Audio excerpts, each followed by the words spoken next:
holding my hands don't have a chance to mend at all. Before they get thrown into chaos again, I try to pretend I'm holding up. To stand in this lost wall steady, to witness the heartache of many, many, many. But how long until we all see what we're fighting for? Is there in our reach if we open our hearts for more? Love is a cure. Love is a cure.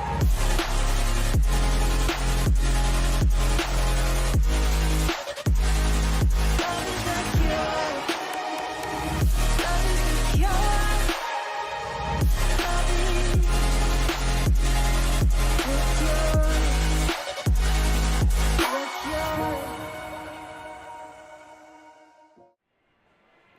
All right, sports fans tuned into YouTube through Mustang Media. We'd like to welcome the tens of you, hopefully tuned in to the inaugural 2022-23 Mustang hockey season. Yeah, and it's Sean, it's the first winter broadcast of the year, so we got a lot on our plate. If we don't do very well, viewers might turn away. So hey. we got a lot to deliver here. If they could feel the excitement, the band is here. Players are jacked. I see we got some little mites coming on. No, absolutely, and this is what makes high school sports fun. The kids don't have school tomorrow. You got the band here. You got a good student section. They're all rocking some different jerseys, and you got the defending state champions coming into your rink tonight, Sean. So it should be an awfully fun evening. Absolutely. If you can't get up for this. No, and looking at the coaches poll, no surprise, just in the East here, Grand Forks, Red River, they received 7 first-place votes. Fargo South Shanley, they received 2. And then statewide, Grand Forks, Red River, 15 first-place votes. And second was Fargo South Shanley, comes in with 3. So, they have the respect around the state. Yeah. Obviously winning the state tournament last year, and they came into that state tournament as the 3 seed out of the East. And they, ended up winning the whole thing. So This is a team this year. I'm sure that's awfully excited about their chances of repeating. Absolutely. At the state tournament, every game they just seem to get a little bit better, and then, the championship game really wasn't even that close. Yeah. So if you look at these two teams last year, Red River, obviously we said finishes the state champion. They were the 3 seed from the East in that EDC tournament. They beat Fargo Davies 4-2 in the title game, or in the state tournament. Excuse me. They beat them 4-2 in the title game. They beat Cell 3-1 in the semis, and then had a huge win over Legacy in the quarterfinals. Actually outshot them 50-6. Last year, regular season, they finished second in the EDC, and they had a tough state qualifier game against Fargo North. They beat them 3-2, and that was a 2 overtime game. And last year in the regular season, they were only 1 point behind Fargo Davies for first place. So just looking at some players that they did lose off that team. There was one guy last year, Mr. Burke, Wyatt Leduc. You put him on the all team. If there was an all team, he was on it. He was all EDC. He was all state. He was the all state tournament team, and then to top it off, he was the team MVP. He did everything last year for them. He probably even drove the bus to the game. Yeah, he did a whale of a job. And then, one thing last year, they had a senior goaltender, led him to a state championship, and Noah Berger. He's since graduated, so that's going to be one of the questions for the Rough Riders this year is who's going to fill that void. I heard an interview with Coach Scarperud on 740 The Fan with Travis Dunn this week. He said they got 3 goaltenders vying for that spot, and he likes the competition that they're all giving. Yeah, always trying to push each other. That's what you want. Yeah. So I'm just looking at the Red River roster. It's like for decades now, it's like, even when we're playing, squared hockey, it's like, they're going to have a down season. It's going to be a down year. And then I look at Espen Schneider, and those of you that are familiar with tennis, man, they just breed them for tennis and hockey in Grand Forks. It's like a factory. Yeah, and I know Central had a real strong tennis program a couple years ago as well. Golf, it always seems like 2 of the same names are on the tennis team, on the golf team. Yeah, even some of their baseball teams too. You see. Schneider. Yeah. And Mr. Burke, and I know you're a fan of history. Can you tell me what college team had the Four Horsemen? Do you remember that? That's got to be Notre Dame. It is Notre Dame. Yes. Dating about 100 years ago, Yes. they had the Four Horsemen in their backfield. If you look at Red River this year, Yeah. they have their own version of Four Horsemen. They returned their top 4 scorers from last year. They were all junior forwards. Oh. You have Carter Sproul, all EDC, all state, all tournament team, finished last year 42 points in 2 games against Cheyenne. He had 6 points. Mikey Coleman was all EDC, and then you have Carson Scarperud and Mason Reynolds. And even looking at their line chart this year, it looks like that first line, you have Carter Sproul is going to center it. Mikey Coleman's going to play on his left wing. So those guys I would expect this year are going to have real good years for Red River. Yeah, it's going to be super interesting. Cheyenne, though, let's backtrack a bit. Big win to get into state last year. Yes, and that was a real exciting 2-1 game over Grand Forks Central. A little unique. It's the EDC tournament, but it's held in Central's home rink, and it was kind of a unique goal. It was a dump in from the neutral zone, and the Grand Forks Central goaltender didn't see it very cleanly, didn't handle it, and Cheyenne just hung on. Yeah. I mean, they hung on. They won that game 2-1. They broke through, that seal. And once you get a little bit of a taste, now you're going to want to try to make that an expectation, that it's not just we hope to get to the state tournament. Our goal now is to get to the state tournament. A bit of a rough ride at state, but it was. They beat Jamestown that first game. It was exciting. I think half the student body was at Shields Arena that day. They had a fantastic crowd. And so those are the memories that you want those kids to have, to remember, so that when they come into this year, the 22-23 campaign, that those are the things that they remember. Yes, the semifinal game against Davies was difficult. That was a 6-0 loss, and then third place game to Fargo South Shanley was 6-0 as well. But like we said, you want to make that the expectation. And 2 guys that really are going to have to lead them there. One's a defenseman, was Zach Mosier. He finished as an all-state player last year for the Mustangs. Brings a tremendous offensive flair to the game. Last year he had 12 goals, 24 assists, actually led the Mustangs with 36 points. Mm-hmm. And then up front, who do you got? I'm going to go, man. I see that 2/3 of that line is together. Yeah. Cooper Klaus and Trey Stalker mentioned their names a ton last year. Yeah, and real impressive sophomore campaign for Cooper Klaus. It's not always the easiest thing coming into the EDC from the Bantam level. Sometimes at that Bantam level, you're used to getting your point a game, 2 points a game. To come into the EDC, it's tough. And Cooper Klaus last year, finished with 19 goals and 32 points. I mean, that's a fantastic. He almost put up 20 points in the EDC as a sophomore. He's got to be awfully excited about where he can go as a junior and even beyond. So, for Cheyenne, those are going to have to be 2 players that are going to have to play key roles. And obviously Coach Benson respects them, or the coaching staff does, because I see a C. I noticed that too. And for the captains, you won't see them today on their jerseys because Cheyenne we haven't seen them out there yet, so I'm going to spoil it, but Cheyenne is wearing some alternate orange jerseys. Some retro jerseys? Well, they're not retro. It was the first year of the program. The jerseys weren't in time. We call them retro, though. That was, 6 years ago. So they don't have the C's on their jerseys, but this year captaining the Sheyenne Mustangs is going to be Zach Mosier and what was the other one? Jaden Rogan. They're both seniors. Rogan a forward and Mosier a defenseman. Then you have Cooper Klaus, who's going to be captaining them as well, and he's a junior forward. Last year, like we said, had a real strong year. Yeah. Hey, right now we're tied in the standings with Red River. Yeah, absolutely. Here we go. I mean, it's a fresh start, clean slate. Yeah, and it's some of the keys to the game. I think, if you are, if you're both teams, you're looking for who's going to be your starting goaltender. You're looking at who's going to solidify that spot. Both of these goalies last year that are going to start tonight, they both backed up graduating seniors. Riley Swanson's going to get the start for Cheyenne tonight. Backed up 2-year starter Peyton Buchholz. Then it looks like Jake Jenkins in net. He backed up Noah Berger last year. He's going to get the start tonight for Red River. Another one's going to be specialty teams. I would assume Red River's going to have a fantastic power play. They led the EDC in overall points last year, 319. They returned 76% of their scoring. Cheyenne was only 80% on the penalty kill last year, and sometimes late in those games, I thought the penalty trouble was something that did them in a little bit. I think of a game against Minot that they were up, got in penalty trouble, ended up losing that game. So that's, against real good teams, it's very important that you're disciplined, you stay out of the penalty box. All I remember last year from that last game that we saw them here at this arena was the chemistry between the Red River players. It was like they knew exactly where they were going to go, like they had done this for years, which some of them probably had. We were told that one line, had been together since Squirts Yeah. Someone had told you that. I think, when you were up in Grand Forks. Insane. So I look at the 2 games that they played last year. The first one, 5-3 game up at Eagles Arena. Yep. Cheyenne played real strong in that game. It was early in the year.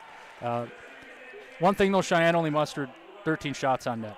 Okay, right. So obviously that's a combination of Red River's got really good defensemen, makes it difficult, and then just not getting enough offensive opportunities. Yep. The second game here, the game that you were just referencing, shots on goal in that one were 61-11 for Red River, and they held the puck in that offensive zone. It seemed like 75-80% of the game. So it's going to be real important for Cheyenne to be structured in your D zone. But then also when you get the puck, don't just hit the red line and dump it in. Get it in.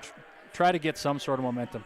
You throw it in, goalie saves it. Maybe you get an offensive zone face-off, and you'll live to fight another day. It's kind of like what I tell the Pee Wee kids. You got to have a purpose. You're not just throwing the puck blindly. And at that age, though, sometimes they're just scared and right. And don't want to turn it over. Sometimes it's so dang hard to get it. And you got a guy on you, right on you. As soon as you get that puck, it's like, oh man.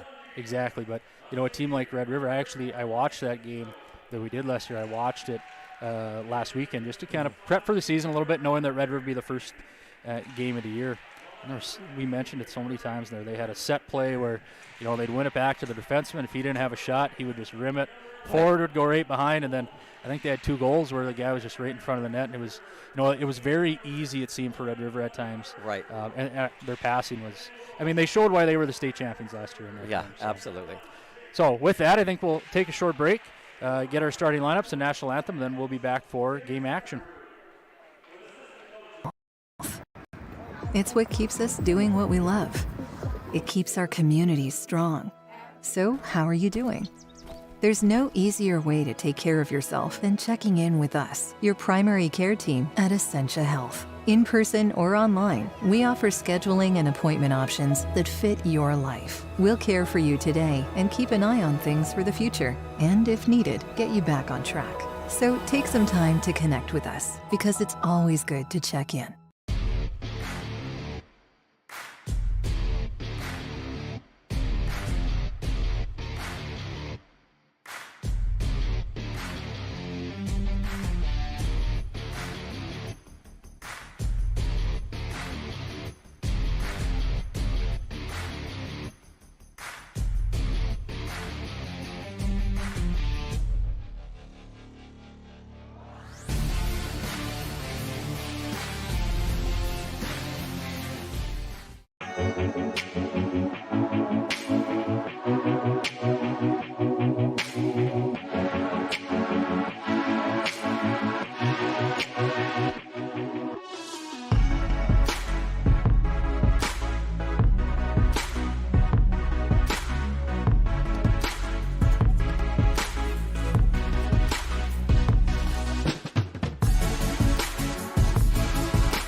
Hi, I'm TJ Yoshi here at Marvin headquarters in Warroad, Minnesota.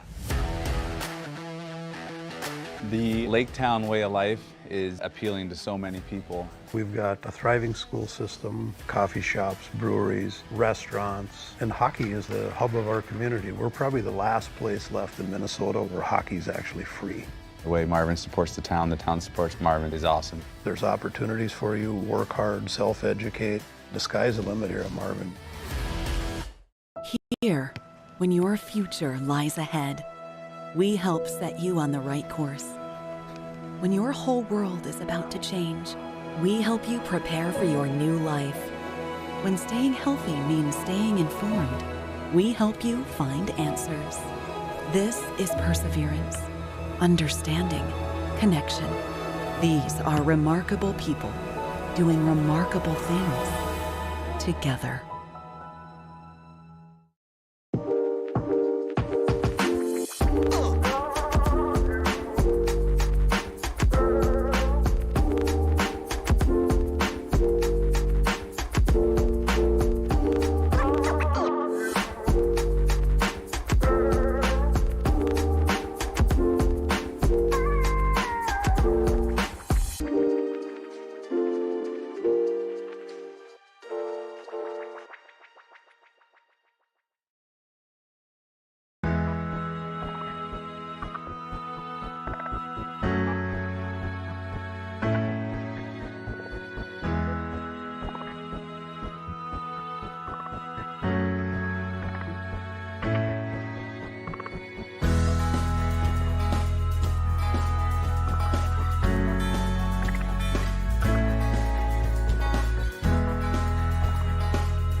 Welcome, hockey fans tuned into YouTube via Mustang Media for the opening night of Sheyenne Mustang hockey. Yeah, how about that national anthem by the Cheyenne Band under the direction of Mr. James Landman there? It's nice to see the bands here. You got a good crowd. It's the big show in Mustang land tonight. There's no boys basketball, no girls basketball, so this is the lid lifter for the boys or the winter sports season at Cheyenne. So it's nice to see those students and those fans and the band here. Turnout, absolutely. And what's not to be excited about? The defending state champs out of Grand Forks, the Red River Roughriders, against our Sheyenne Mustangs. Yeah, so Cheyenne right away, they're gonna find out what their strengths are, what their deficiencies are, because they're gonna be playing not only Red River, but on Saturday after Thanksgiving, they're gonna make the long bus ride and they're gonna go up to Roseau, who plays in Section 8 AA, and they're a traditionally, perennially strong program. So, you know, there's no easing into the season if you're Cheyenne. You got two tough ones right away, and obviously this is the favorite to win the state. We said they got 15 first-place votes. They're the favorite to win the EDC, so Cheyenne's going to have to bring it from the drop of the puck. There's really going to be no easing into the game. You got to get into the game right away. But like we said, if you can't get up for this game, then you got to check your competitive level. I mean, absolutely. Great crowd here. It's going to be fun to see. You know, like you got Hudson Ruth out here. He's going to be taking the opening face-off. It's your first varsity game, you know, so that's got to be exciting for him. All right, Cheyenne starts with Hudson Ruth, Trey Stalker, and Cooper Klaus. On D, we've got Zach Mosier and Colton Rogan. Cheyenne bringing it up fast on this right-hand side. Red River, nice forecheck by Cheyenne. Two guys on the puck. Oh, shot just wide. Cheyenne bringing it early. Red River, though, no panic in these guys. Trying to break it out of their zone. Shoveled up the boards. Not quite deep enough, though. Cheyenne, easy breakout. No, choosing not to. Trying to get one D to D here. Rings it around. That's Trey Stalker. Can't quite get a handle on it. He's pressured by Red River. Good stick in there by Cheyenne. Trace Meyer, nice job there. Red River first shot on net. Handled easily by Riley Swanson. His first save. Check that box off. Nice job. Cheyenne still unable to break this out. Looks like they had it early on, but here they go. Coming up this left-hand side with some good speed. That's Jaden Rogan there. A couple nice breakouts for Cheyenne there, getting clean exits out of their zone. Now looks like we're going to have a power play for Cheyenne. Absolutely. A little boarding, maybe a cross-check. I think maybe that's cross-check maybe down in the corner. Didn't quite see who the Red River player was. See what the official. Tell either. Yeah, he's going to give him a cross-check. So number 4, that's going to be Mason Ray. He's a junior defenseman. Good size, 6 foot, 210 pounds. Yeah, I saw that. I think that was maybe Rogan that was down there that he gave the cross-check to. So, you know, just a minute, you know, a little over a minute into the game, we're going to see the Cheyenne power play. Looks like you got Rogan and Mosier up top, and then Ruth, Klaus, and Stalker up front. The face-off is to the right of Riley of Jake Jenkins for Red River. Yeah, it was a shot there. Easy save. Yeah, puck got back to Mosier and took the shot. I don't think he probably wanted to get it that high, but easy save for Jenkins. He was able to get his eyes on that one and secure with a glove save. So Klaus is going to take the draw again for the Mustangs. Here we go. Red River wins the draw. Oh, Cheyenne bodied him off the puck, though. That was a nice play there. Cycling it down low. Cheyenne looking to find someone open. The point is open. Going back to the forward. Breaking it in. Oh, tough shot. High on the shoulder. Looked like it might have hit the post there. Yeah, that was couldn't quite hear it, though. Long way down from us. But that was Hudson Ruth. That maybe he saw Jenkins was cheating off the post a little bit and tried to put it up top. All right, Cheyenne. Nice stretch pass there. Coming through the neutral zone. Red River, though, broke that up. Yeah, I think that would have been a good all the way down. Good entry for Klaus. I think the puck just kind of bounced a little bit right off of Ruth's stick, and Klaus wasn't able to clean. All right, Cheyenne. Nice spin move at the line. Looking for someone in the slot. Can't find anyone. And try and go back to the D. We do. Oh, it just hops over the stick. Going to have to clear the zone here. Cheyenne, though, quick to bring it back in. Red River, though, with possession. Taking their time, looking for an opening. Setting it all the way down, right on net. Easy save for Riley Swanson there. Cheyenne's got their second unit out there. You got Lashovsky, Jaden Rogan, and Trace Meyer. Nice room on the left-hand side here. Can't quite cut in, though. Red River takes away some space.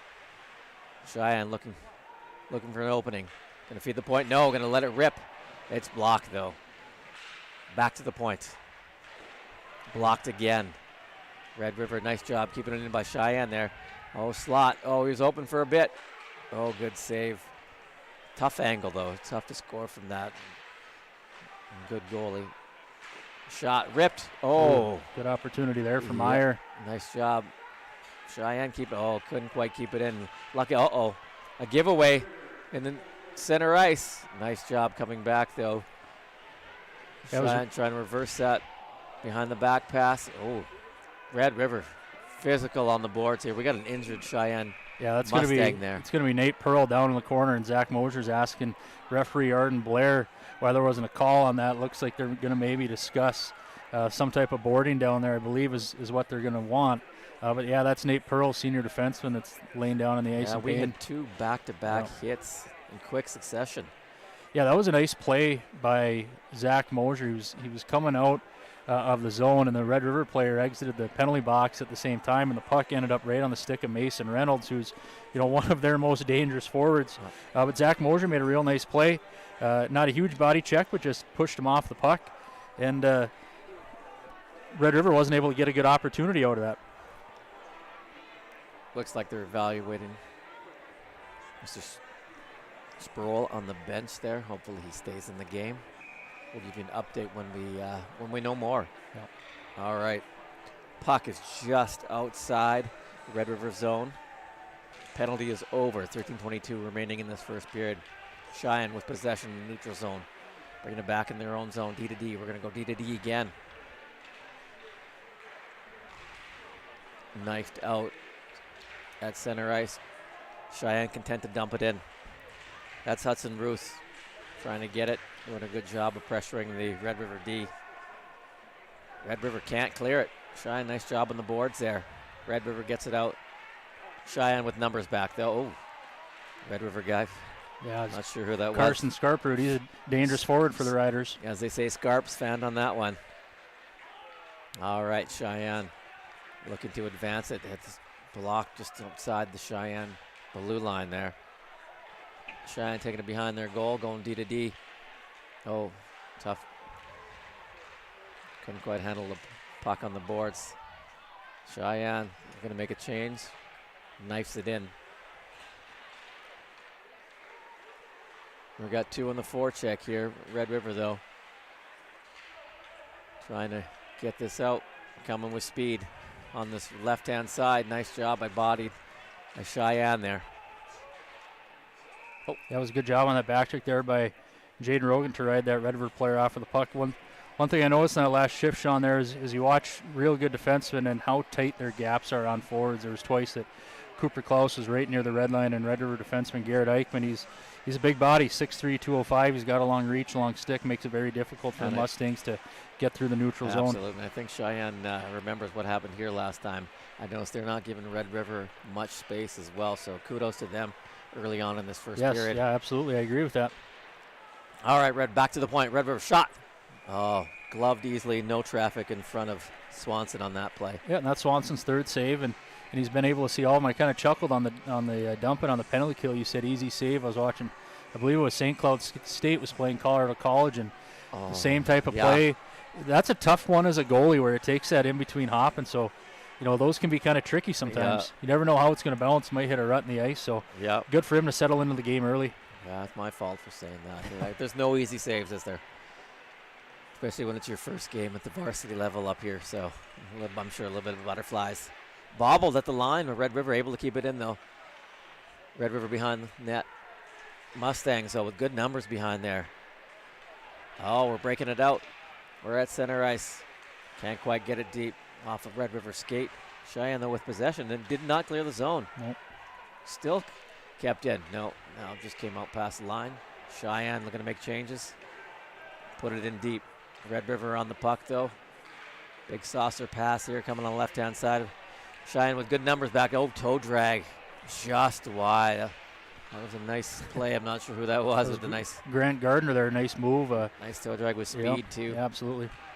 Red River throwing a lot of pucks on the odd net here. Yeah, and I think for these first a little over 5 minutes into the game, I think if you're Coach Benson and his coaching staff and the Mustangs, I think you got to like your start. Shots on goal, 4-3 for Red River. Absolutely. You know, you had the power play, but I feel like they've had better exits out of their zone, and if you think about where they were against Red River last year, it's much improved.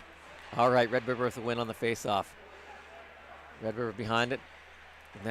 But the Mustangs, once again, with numbers, where the puck is on the strong side. Good support. Red River, though, looking for oh, no. Couldn't quite keep it in. Red River in the neutral zone.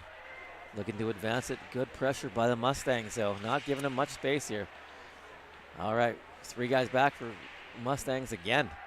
And it is kicked outside the zone. Red River looking again, just content to put it in. Have the F1 come in, trying to get possession, but no, Mustangs. Oh, dangerous cross-ice pass there. Just wide. Yeah, that's a tough pass when you're going all the way across, diagonally across your defensive zone. And I don't know if the forward was looking for that too, so against a team like this, I could find its way in the back of the net quite quickly. Oh, Red River applying a little pressure here. Content to shoot from all angles. Mustangs looking to clear it. There's no one there, though. Red River again, playing it deep, rimming it around. Oh, Mustangs, though, with a little bit of speed, looking to break this out. Nice job by Hudson Ruth to get this puck out. Red River, though, back on it. Coming with numbers. Oh, a little offside there. That was close. Yeah, no, that shift there, I think, was a little bit more indicative of the Red River team that we thought we would saw and that we expect to see. They're very strong on the puck in the offensive zone. They don't lose many puck battles. If they don't have a play, throw it behind the net. F1, you got to get there right away and look in the slot. Yep. All right. Draw just outside Sheyenne zone. A little bit of a scramble for it, but Red River finds it, dumps it in deep. Mosier back with it. Off the boards into the face-off dot. Mustangs able to get it out, though. Red River back in on it. That's number 5. Garrett Eichmann. That's a big fellow right there. Yeah. The D coming in, playing a little forward action. Oh, a lot of traffic in front of Mr. Swanson there. Oh, and then from the side, Red River. Yeah, you talked about shooting from all angles. Right. I don't know if Swanson was really ready for that one. I don't know. The scouting reporters shoot, I guess. Red River coming in. Sheyenne, though, with good numbers back. Oh, nice pass. Nice pass, yep. Hudson Ruth getting nice speed to this young man. Oh, looked like a little bit of interference there after he let go of the puck, but nothing called here. Sheyenne bodied fast. Oh, nice move to the inside, but lost control of it. Red River with the puck behind their zone. Reversing it, going D to D, trying to break it out. They do. No, they don't. Nice stick on it by Mustangs. Red River, though, center ice, bringing it in. You stack the blue line. That was a nice job by that whole 5-man unit out there. Yeah, so up to this point, we've only seen Sheyenne play 2 lines. This is the first time we've seen Caden Fritz, Gunnar Endres, and Dylan Johnson out there. Red River's whole offensive unit coming in at once. Yeah, looks like we maybe had third line versus third line out there for Red River. Looked like it was Carson Scarper, Grant Gardner, and Luke Bidell. And then, as we said, that was Fritz, Endres, and Johnson. That was their first shift out there. So early in the game, you want to get everyone into the flow of the game. Obviously, having a power play a little over a minute into the game, it kind of messes up the flow a little bit, but it's good to get everyone involved early. So what we've been preaching to at the kind of the peewee level, and what I just saw with Red River there, is that all 3 guys were in a straight line. And when you have that, like our defense just read it and broke up the play. So, maybe just a little nerves on that unit that was out there. Oh, shot scores! Sheyenne has broken the ice. That's going to be the first career goal for sophomore Trace Meyer. All right, take a little traffic there. I don't know if it was deflected. Yeah, it looks like we got some stuff right in front of the student section there now. You don't want a penalty right after a goal there, but for Trace Meyer, he's jacked up. He should be. That's a huge goal. Looks like calmer heads are prevailing there, but we got a penalty on that. Yeah, looks like one's on that play. Looks like one's going to go. Maybe that's in the far end of the ice. We couldn't really see, but yeah, on that goal, puck was deflected right to Trace Meyer in the high slot, and didn't wait long with the puck on a stick and put it right over Jenkins' shoulder, I believe it was. So, that's a huge goal we talked about. Absolutely. Yeah, the start for Cheyenne. We said, first 5 minutes into it, we thought they had a pretty good start, and we said that they had to like it. And obviously, being up 1-0 is period's half over. Exactly. And that's Cheyenne 4 shots, Red River 5. Right. It's huge for your confidence too. Now, this is the thing we talked about earlier is they were only 80% on the penalty kill last year. You got to stay disciplined. It's only the first period right now. You don't want to get into a situation where you're going back on the penalty kill. Obviously, we couldn't quite see what happened, but it's an emotional game, right? And you want to keep those emotions in check. Any high school kid's going to be excited when they score their first goal. I'm judging from Cooper Klaus's interaction with the ref that it's probably on Cheyenne. Well, I'm not quite sure. I can't say either way. So Jaden Rogan is being flagged for that. We couldn't quite tell what had happened from our vantage point here. So, it looks like it's the rarest of occasions after your team has scored. Even before the whistle went. It'll be interesting to see. It looks like Rogan maybe unsportsmanlike. I think Cy Hasler just skated across the ice. He's a sophomore left winger on the fourth line. He's going to have to serve the 2 minutes. So I think from where we're sitting, couldn't quite see exactly what happened. But regardless, it looks like yes, it's going to be 5-on-4 here. In terms of discipline, you don't want to poke the bear. Yeah. You just scored. I don't know what was said or what was done. Like you just mentioned a little while ago, you got to be disciplined. Yep. So here's Red River on the power play. Shot from the point. Just wide. Yeah, that's Carter Sproul there. He's, they're one of their more dangerous scorers. We talked about him last year. Carter Sproul, he was all EDC last year, had 18 goals. When he's in that high slot there, and it's kind of like release. A shooting gallery. Yeah. Yes, absolutely. Yeah, got to be careful.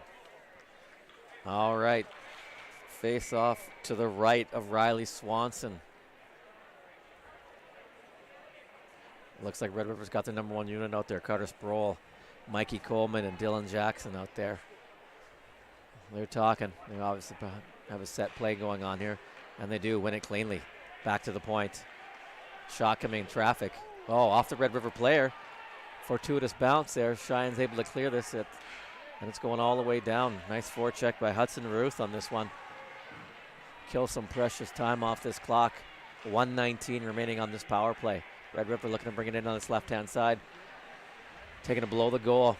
Looking for someone to pass it to. Cheyenne, nice box. Real good stick there by Zach Mosier. That was Mikey Coleman that was trying to go up top there to Mason Ray, and Mosier, real nice stick to deflect that pass and goes all the way down.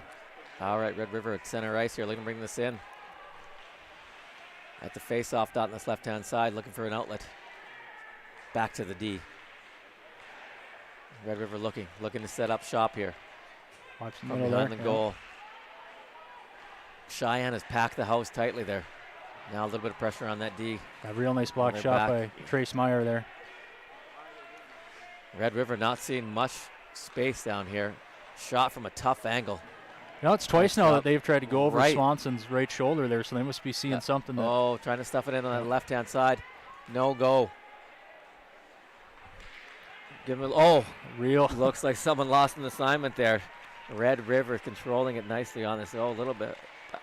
Nice job. Is that Mosier coming back on that one? It was bobbled a bit, so the one-timer was not in place. Red River, looking to go back door there. Nice stick again. Again, yes, exactly, by Colton Rogan.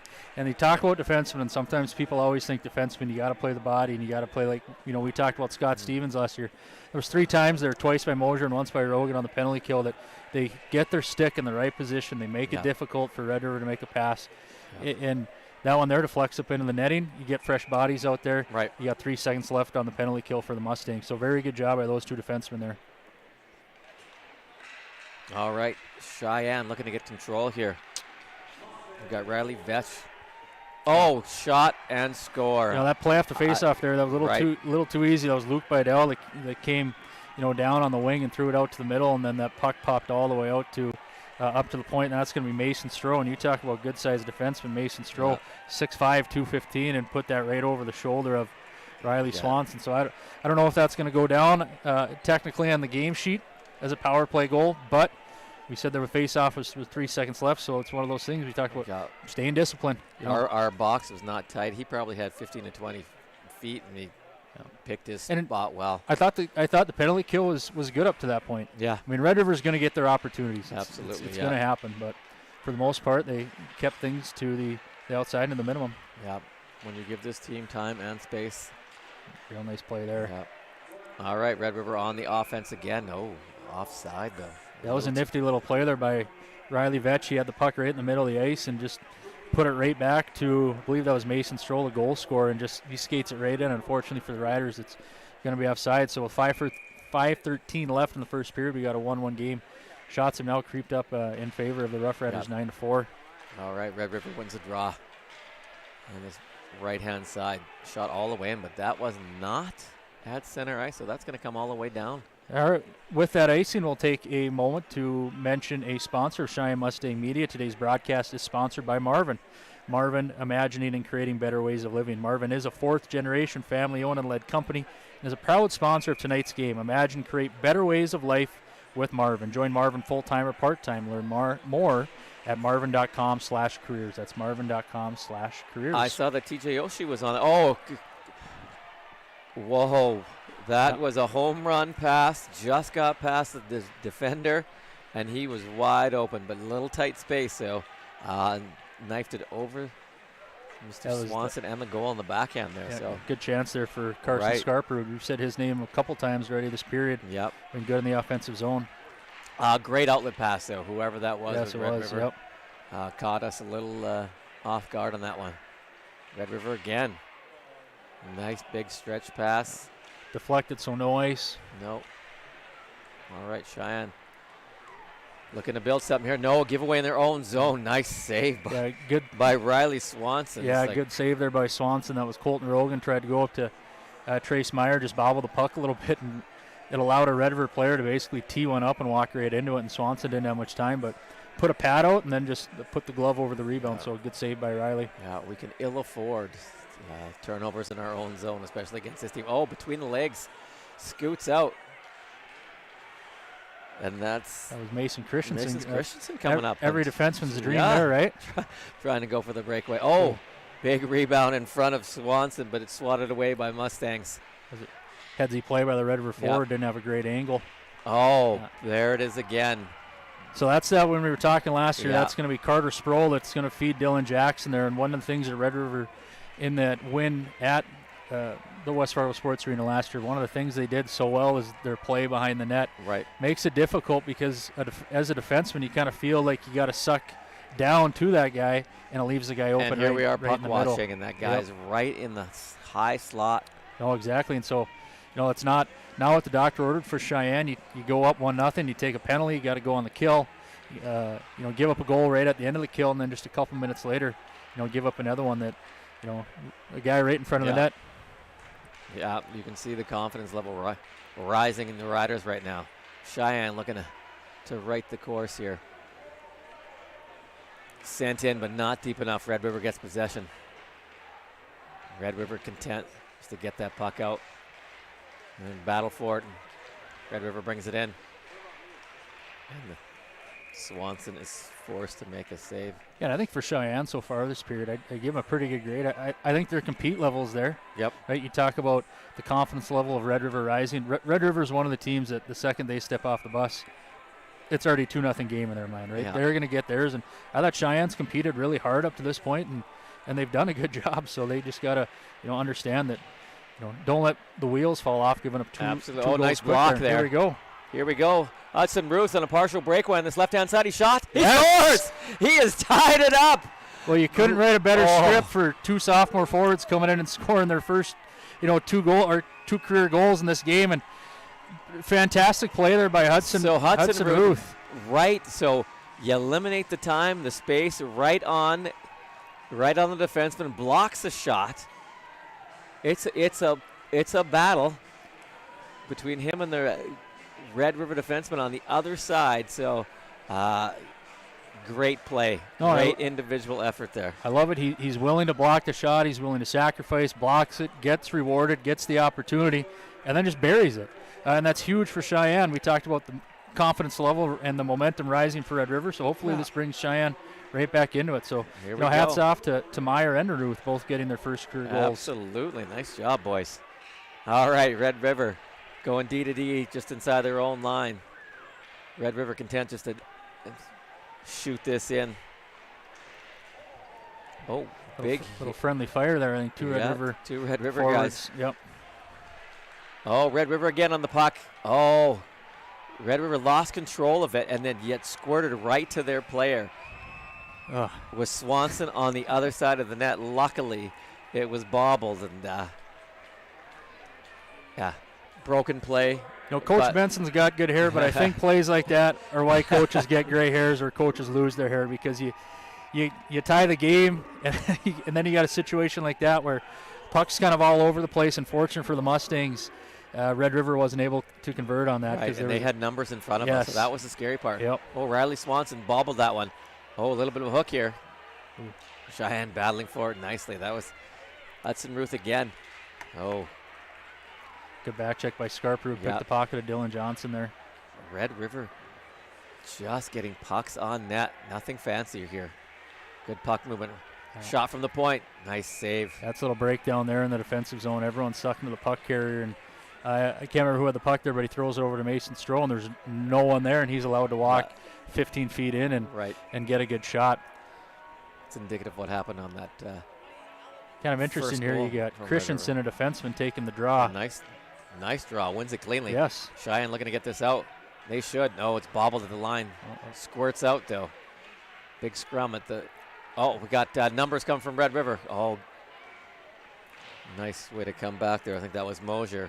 Yeah, there was four Cheyenne players that were above the puck there, and it got turned over, and you had three Rough Riders willing to pounce on it. So what it seemed like there, though, was Cheyenne thinking offense and not defense. Yep. And if that puck was turned over, Red River had numbers. So I want to go back to that second goal. If we got some of the video from that last game here in this building, it looked eerily similar to about 3 or 4 goals. It might have even been the same. The second Red River goal. Right. Yes. Sorry, yep. No, and you're absolutely right. And I watched that game back from last year, and that was something that we talked about. And it seemed like it was off faceoffs a lot. There was this last faceoff in the defensive zone for the Mustangs. It's a little too easy for Red Rivers. They walked right around the Cheyenne centerman and had a chance to put a puck right on net. So it's something in your defensive zone that you got to shore those faceoffs up. And it seemed like even as the game wore on, we just couldn't fix it. Right. We could not stop that play. All right. Just over a minute to go in this first period. Nice competitive 2-2. Red River with possession behind them. Oh, there we go. So, I see Christensen up there, Sean. He's playing forward. Yeah. It looks like he's probably playing in place of Rogan, who's in the penalty box. Cheyenne had a nice tight box on that one, so able to get that puck out of the zone. Red River bringing it back, though, with just under a minute to go in this first period. Cheyenne, though, with both defensemen back. Oh. High shot. Swanson couldn't corral it. Puck is at the face-off circle on that left-hand side. Cheyenne, though. Good numbers, good pressure, trying to get this out, and they do. Just over 30 seconds to go. Red River sending 2. Cheyenne reversing it, but Red River, all 3 forwards down low, applying the pressure. Cheyenne fortunate there, that pass that I believe that was Riley Vetch, tried to throw it up the middle. Didn't find a Rough Rider, but instead found Hudson Ruth, and he was able to carry it out of the zone. So about 10 seconds left in this period here. Cheyenne hoping to... Oh, Red River bringing it in. A little bit of toe drag. Read nicely, though. Real nice play by Colton Rogan. Well, might have hit the score clock there. Seemed to quite a bit of hang time on that one. Well, I think if you're the Cheyenne Mustangs, you have a team of the caliber of Red River, the defending state champion, coming into your building. I think you got to chalk that period up as a win if you're Cheyenne. I mean, I know giving up the one goal there, but shots are 19-6. If you can convert on 2 of those 6 shots, and I thought Riley Swanson, he played a good period. Right. A lot of those shots were not grade A opportunities. Right. I want to say that Red River is just, hey, we got a rookie goalie in here. Yep. For the most part, we're going to call him a rookie goalie at the varsity level, and just got shots on net and crashed the net, and I'm going to say we weathered the storm there that first period. Yeah, absolutely. And the goal that was Stroh that scored on the defenseman from the point, has a lot of time to shoot. He's able to pick his spot. That's a goal scorer's goal, we'll call it. Right, absolutely. Second goal, the puck's behind the net. You don't know where it is, and that's a real dangerous situation for a goalie. Puck, right away in front of the net, and they put it in the back of the net. So, I thought he played well in that period. I like I said in the first period, I like to compete from the Mustangs. I thought they were playing fast. I thought they were playing hard for the most part. Pretty clean game. We only saw, the 2 penalties, the one on Red River to start, and then the one after the goal for Sheyenne. So like we talked about, playing discipline. If they can play that way for the rest of the game, I think by the end of it, Cheyenne's going to be happy. Right. Absolutely. With the outcome, whether it's a win or a loss. If they can continue what they're doing right now, I think that's something that just going into your regular season is something that you can I'm build Coach on. Benson. I'm just heaping them with positivity in this and you know what? first period. And it's not undeserved. I mean, they did a lot of really good things in that period. If they can just minimize some of their mistakes in the defensive zone and on faceoffs, things like that, should have been a good spot. Right. Good competitive first period. All right. Absolutely. So with that, we'll take a break, and we'll rejoin you for second period action.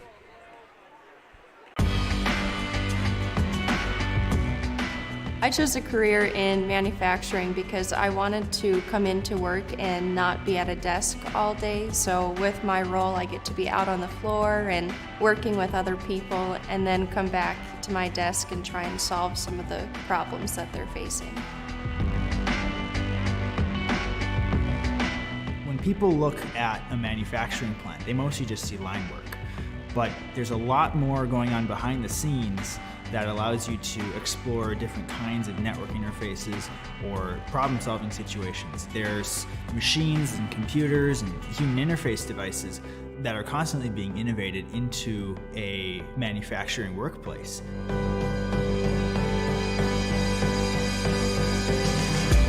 The best days at work are when you get to solve the problem, or when you finally get that aha moment and okay, like this is gonna be it, like this is what we've been thinking about, this is what we've been hoping for.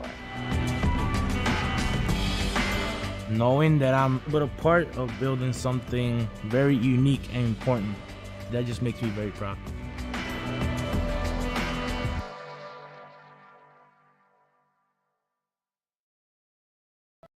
There is no off-season for greatness. You do what it takes to stay in the game. And so do we. Our commitment is to keep you moving forward. Essentia Health, Orthopedics and Sports Medicine. Like nowhere else.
Hi, I'm Diana and I work at Marvin. Working in manufacturing, not a lot of sitting, so it just makes your day go by faster. Belonging to Marvin makes me feel stable. 25 years. My kids were little when I started here in Grafton. Now I have a daughter that works here. She was one of the ones that pushed me to become the lead, pushed me to be the person that I am now. And I just see myself retiring here. If you're looking for an awesome place to work, come join me at Marvin. Our health. It's what keeps us doing what we love. It keeps our communities strong. So, how are you doing?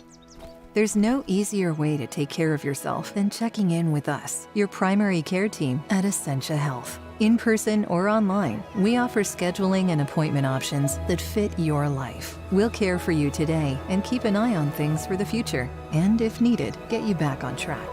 So take some time to connect with us, because it's always good to check in.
Hi, I'm Joni and I work at Marvin. So when I first started, my training was very extensive. I was able to advance fairly quickly within Marvin, and it's just a matter of telling people that you're interested and really applying yourself. Belonging to Marvin feels like you're part of something, though it's more than just a job. For me, it's a career, and it's been a really exciting journey for me.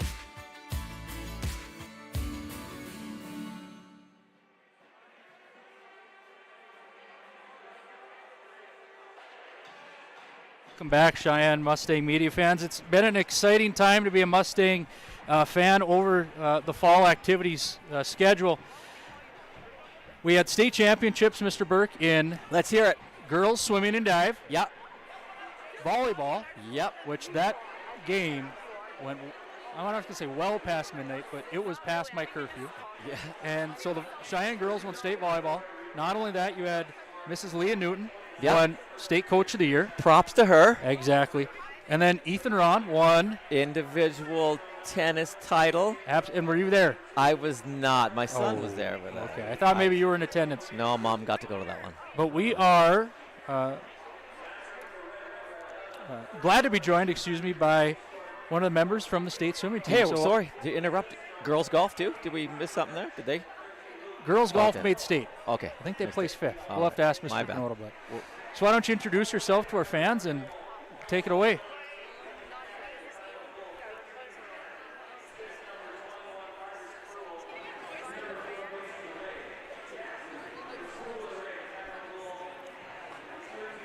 Okay. And I know Mr. Herman put a tweet out yesterday about both in volleyball and in swimming, just how dominant Bismarck Century has been over the last, I'd say, decade, correct? Yeah, 20 years, I think, state swimming's been a thing, and Century won 16 of them. So there's a new king of the castle at Cheyenne. Yep. And you're a part of it. How does that feel? Good, because the past few years we've been very, very close to beating Century, and this was the year we finally did it, along with Minot, who also had a really great team this year. So it was a really good feeling. I was really excited. All right. How did you perform? I was sick the whole week before state swimming, but I performed pretty well for being sick. And what were your events? I swam the 200 individual medley and the 100 back. Okay. So prelims went pretty good. I made A finals for both, which is top 8 in the state for those events. I placed 8th in the 2IM. I was ranked 6th, but I just didn't swim that well during finals. I was ranked 8th in the 100 back, and I moved up to 6th, so that was good. That's too bad.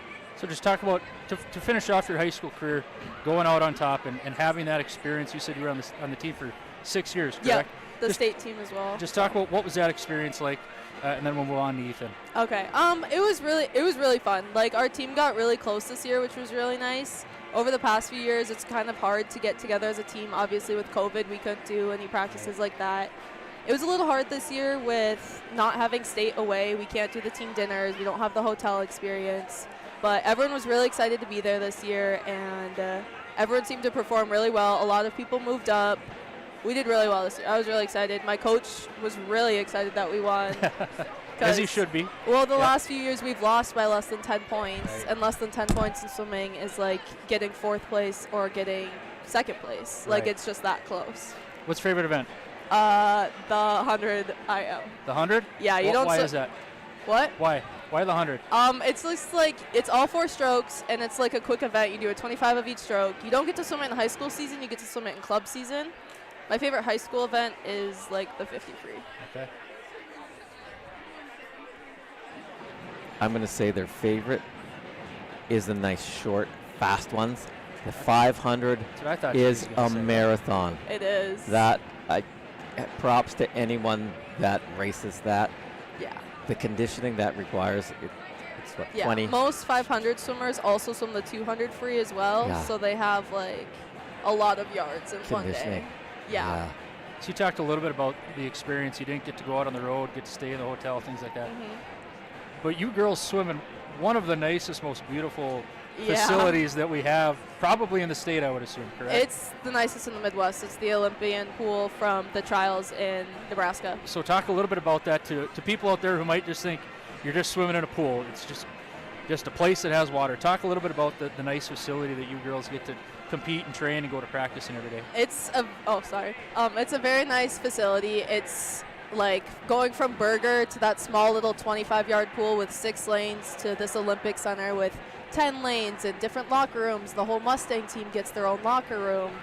Like, it's very nice to have like the space. We got new equipment like that came with the pool. Obviously, the pool is like very nice and everything. Have you been to the other pools? If you're wearing more than shorts and a short sleeve shirt, it feels like a sauna when you go to Hulbert. It's gorgeous. All right, one last question. What are you going to miss most about not being on the team next year? If you could turn back time. Well, obviously the conditioning is very hard and all that stuff, and I dreaded going to practice because they were so hard. But like the day after state was over, I was so sad it was all over. All right. Sorry, the teams are just getting to the ice. We thank you for your time. Congratulations again. Thank you. Yes, and we represent Mustang Cheyenne High School, or Cheyenne High School Mustang. Yeah, and your Canada sweatshirt too. Yeah. So, all right, thank you. Thanks very much. Yep. Here, when your future lies ahead, we help set you on the right course. When your whole world is about to change, we help you prepare for your new life. When staying healthy means staying informed, we help you find answers. This is perseverance, understanding, connection. These are remarkable people doing remarkable things together.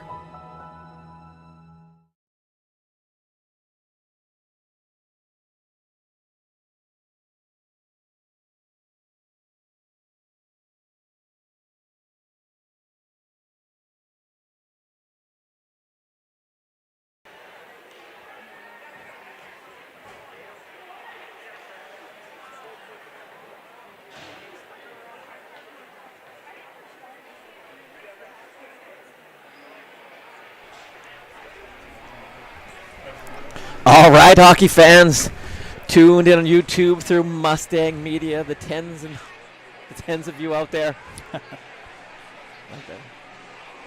So 2 other EDC games going on tonight, Sean. Yeah, let's hear it. In one final, Fargo North goes up to Grafton, wins 7-1. Ooh. So Fargo North getting in the win column early, and then the Central Davies game is tied at 1-1 right now. Yep, and how about the Fargo South Bismarck game? Didn't have a score on that one. Oh, it's too far. Oh, Cheyenne! Good opportunity right off the face-off. Not sure who that was. It was Cooper Klaus. Nice. Good opportunity for Cheyenne. Cheyenne, oh, nice move to the cuts, hard to the inside. I love that. That shows confidence. Nice job. Oh, a giveaway by Red River right in front of their own zone. Oh, Cheyenne doing a nice job of keeping this puck in play. Oh, good stick by Red River, but back to Cheyenne. Shot from the point, high over top that net. Oh, Red River going to be able to take this out. Cheyenne, though, with numbers back. Forced them to the outside. That was a good move there by Carter Sproul, but get nice defensive play by the Mustangs there. One of the things it seems like all the time in this West Fargo sports arena is it takes a little longer for the ice to set up, and there was Red River player was trying to carry the puck out of the zone, and the puck just kind of stuck. There was one right in front of the net, the Trey Stalker's right in front, and I think maybe if the ice isn't as sticky and wet as it is, that you can see, look at from the I thought you can see the puddles. Maybe he could have had a better opportunity, but the ice didn't do him any favors I wonder if he did that on purpose. There's a little more puddles in front of Red River. Well, I don't know if you necessarily want those there. Yeah. All right, we're not playing favorites here, folks. All right, off the draw, Red River able to keep this in. Cheyenne, though, taking it around their net, looking for someone, looking for an outlet. Sealed off, though, nicely by Red River there. It looks like that's Caden Fritz that's playing up there now with Trace Meyer and Lashofsky. Rogan's still in the penalty box, so Caden Fritz listed on our line chart that was provided to us by Coach Benson, listed as third line center, and now he's moved up to that second line spot. So all right, we're hoping that Charlie Lashofsky's mom is listening today. We heard our bad all last year. We mispronounced his name, so hopefully we do it justice this year. Hope you're tuned into this awesome game. All right, just over 15 minutes to go in this second period. It is 2-2. In case you're just tuning in to Cheyenne and Red River. Home opener for both teams. Well, it's home opener for Cheyenne. Cheyenne. Opening night. Yeah. Oh, giveaway by Red River right in their own zone. Uncharacteristic there. Cheyenne not able to capitalize there. Red River, good hit by Hudson Ruth. Goal and applying the body. Nice job. Trying to lift the stick nice here. They do. Nice back check by Cheyenne. I wonder what Coach Benson had to say to the boys. Between the first and second period. Yeah, I thought Red River player come right out of the box. And speaking of Charlie Lashofsky, it's good to see him out there. I know for football. Yep. I think he had a pretty bad shoulder injury. Broke his collarbone, I believe, and had to sit out for the entire football season. So kind of a bummer for him, but it's good to see him healthy and out there. He's a fun player to watch for Cheyenne. Absolutely. That's when, when a player plays more than one sport, you're just fearing that they make it through the fall season or it's the winter season for the spring, uninjured. Yep. I saw him play a lot of baseball this summer too. Coach Legion baseball against him, and he's a good baseball player. Played third base for the West Fargo Aces. Three-sport athlete. Yeah, maybe more. Yeah. Heard he's quite the dancer as well. I have no idea on that one, Sean. Just joking, Mom. All right. 14:35 to go in this second period. Face-off just outside the Cheyenne blue line. Cheyenne able to get possession, but can't clear it. Kept in at the point by Red River. I don't know if that, couldn't tell if that was Hudson Kilger or not. Able to keep that in. Yes, it was. All right. Red River. A little bit of dancing here. Can't find anyone off the stick of Cheyenne and into the netting behind. Yeah, if you're looking at height and weight, Carson Scarprud, 5'7", 145. Yep. Not the biggest guy on the ice, but he put a Cheyenne defender, I believe it was Colton Rogan, put him right on his back in front of the net and then followed up with another nice hit in the corner. So you don't always got to be the biggest guy to play a good physical game, and he did a nice job of that on that shift there. 6'4", 190. 14 for Red River. Yeah. I think all their defensemen have that. Big, I know. Some pretty good size. Yeah. Oh, shot on the ice from Red River, hoping for a little more traffic in front. Up into the netting there. Cheyenne not able to get that out. Yeah, looking at their D there, you have Mason Ray, 6', 210. Eichmann, 6'3", 205. You said Mason Stroh, 6'5", 215. Kind of remind me of Davies last year a little bit. Davies had some real good-sized defensemen. I know Bollinger's back. Yep. Plays on the D line on their football team, so he's got good size, but also shows you how athletic he is. The inside-out move there. Yeah, real nice play by Klaus. Yeah. Able to shake and bake a little bit here. He gets the puck back, a little bit toe drag. Able to keep it in. Nice diving play by Red River, but Cheyenne doing a nice job of keeping this in. A little bit of a screen, but handled nicely. By Jenkins. Yeah, a couple Cheyenne players there. I think the puck just evaded them a little bit longer. They weren't able to get a clean handle on it. One player that I've been impressed with his second goal scorer for Cheyenne. It's Hudson Ruth, and it's not just because he scored a goal, but all the other things he's intangibles. Yep. Yes, I mean, with the body, good stick with the body, good back check. Yes, absolutely. So, real good to see coming in from the Bantam level. As they say, a good two-way player. Yes, absolutely. All right, Cheyenne off to a nice start in the second period. It is still 2-2. Red River looking to bring this in. He's got room on the left-hand side. Oh, nice play. Yeah, it's going to be one of Red River's. Yeah, it's Mason Reynolds that scored that goal. Was able to get behind the Cheyenne defenseman there, and I believe that was Colton Rogan. Yeah, he able to shield the puck, and Rogan tried to use a stick, and the stick went flying, and Stroh put it in the back of the net. Right, had Riley Swanson going to his left, yep, and put it right. That was a nice play. That's what you expect a goal scorer with the caliber of Mason Reynolds. We talked about last year. He's one of their top 4 scorers, and you expect him to make plays like that. You talked about how well he shielded the puck and puts in the back of the net. Red River coming back again. Drop pass. Cheyenne, though, able to break that up. Cheyenne looking to get this puck out of the zone, but Red River on it. Again, to the slot. Nice save. Oh, nice save on the rebound there. That was a real good save by Swanson to keep this game at 3-2. It very easily could have been 4-2 right there on that rebound for. I'm not sure if that was Mason Reynolds looking to the rafters there, thinking he had a. I think that was maybe Tyson Ulmer. Okay. Which.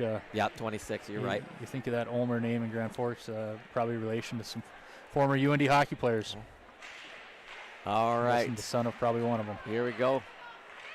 Cheyenne with room on this right-hand side. Oh, broken up nicely by Red River, able to get this puck. Not quite out. Good job on the back check by Cheyenne to keep it in. Good play down low by Dylan Johnson, battling behind the Red River goal. Red River reversing course, trying to get it out of the zone. Cheyenne, though, applying pressure, and they are able to. Cheyenne looking to make a change, too. Hudson Ruth controlling the puck behind his net. Good speed. Able to get it out into the neutral zone. Hudson Ruth couldn't see that puck. Red River coming in again. Numbers shot off the side of the net. Red River, though, regains possession. From the slot, curls down low. Oh, once again, that's a quick outlet pass from behind the goal at Red River that they do so well. Cheyenne guilty of icing the puck. Yeah, that was Stalker. He maybe just released it half a second too early, and those are ones there that kind of drive a coach crazy. Just keep going a couple extra feet and put it in. Right. It's no fault to the player. I mean, they know it. It's one of those things that just happens, and probably the second it was off his stick, it probably clicked in his mind that maybe should have held on to it a second longer. So here we see it. Cheyenne loses the faceoff. Draw to the right of Riley Swanson. Shot by Red River, blocked though. Cheyenne able to clear this. Coming in on this left-hand side. Red River, though, with numbers back. Cheyenne trying to keep this in. Oh, it's bobbled at the point by Mosier. Mosier on his horse trying to catch him. Drop pass back. Good save by Swanson. Oh, the rebound, though. Squirts out back to the point. There's a nice pass by Mikey Coleman, the sprawl there. Red River always looking, always opportunistic, trying to take a 4-2 lead with just over 11 minutes to go in this second period. Red River with possession, back to the point. That's Mason Stroh. A lot of traffic in front. Nice job. that shot does get through. You had Trey Stalker and Colton Rogan, they both went down to try to block it. I thought that Cheyenne's done a nice job today trying to get in shot lanes and try to take those shots away.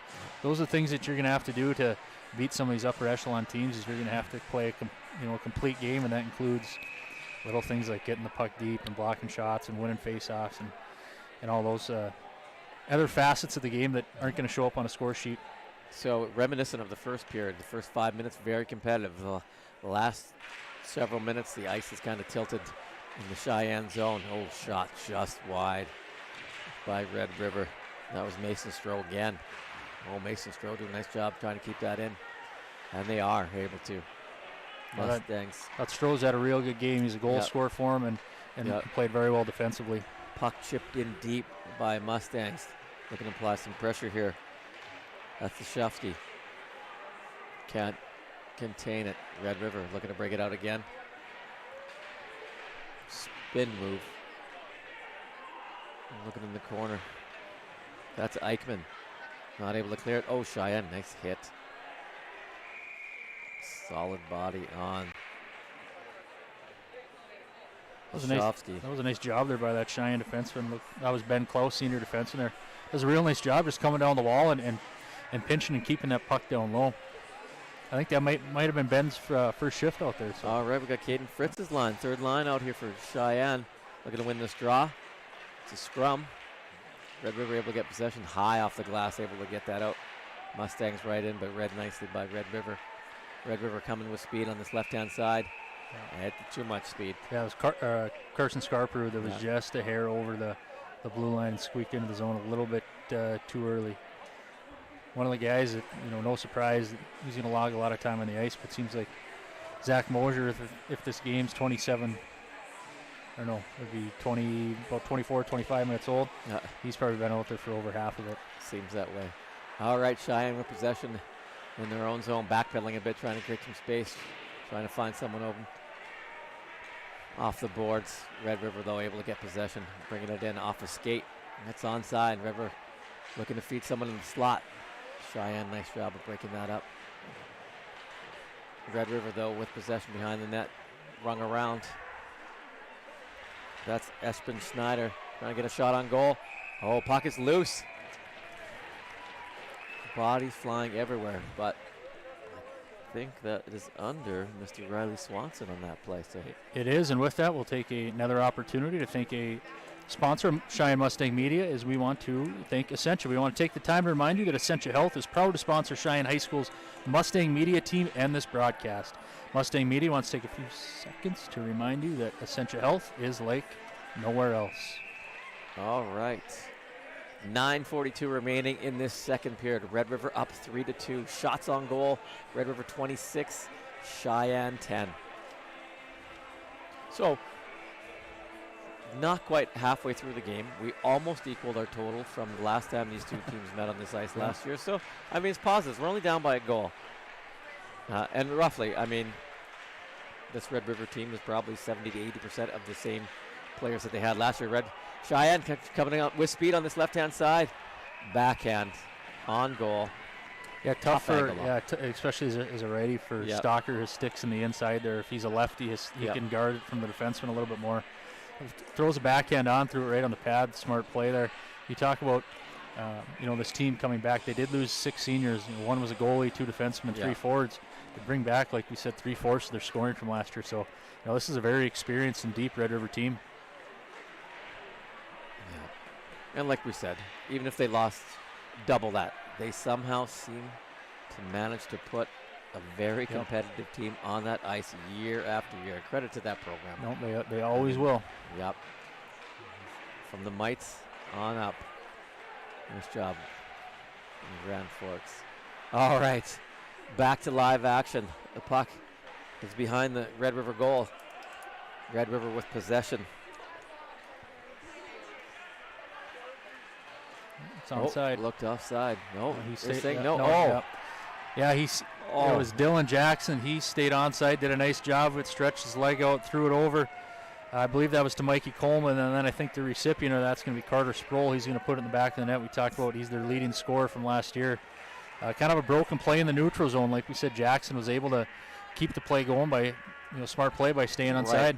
So I was looking at the ref to see if it was offside. I swear we had at least one Mustang doing the same thing, and all of a sudden that play just came in, looked harmless for a second, and then top shelf was a nice shot again.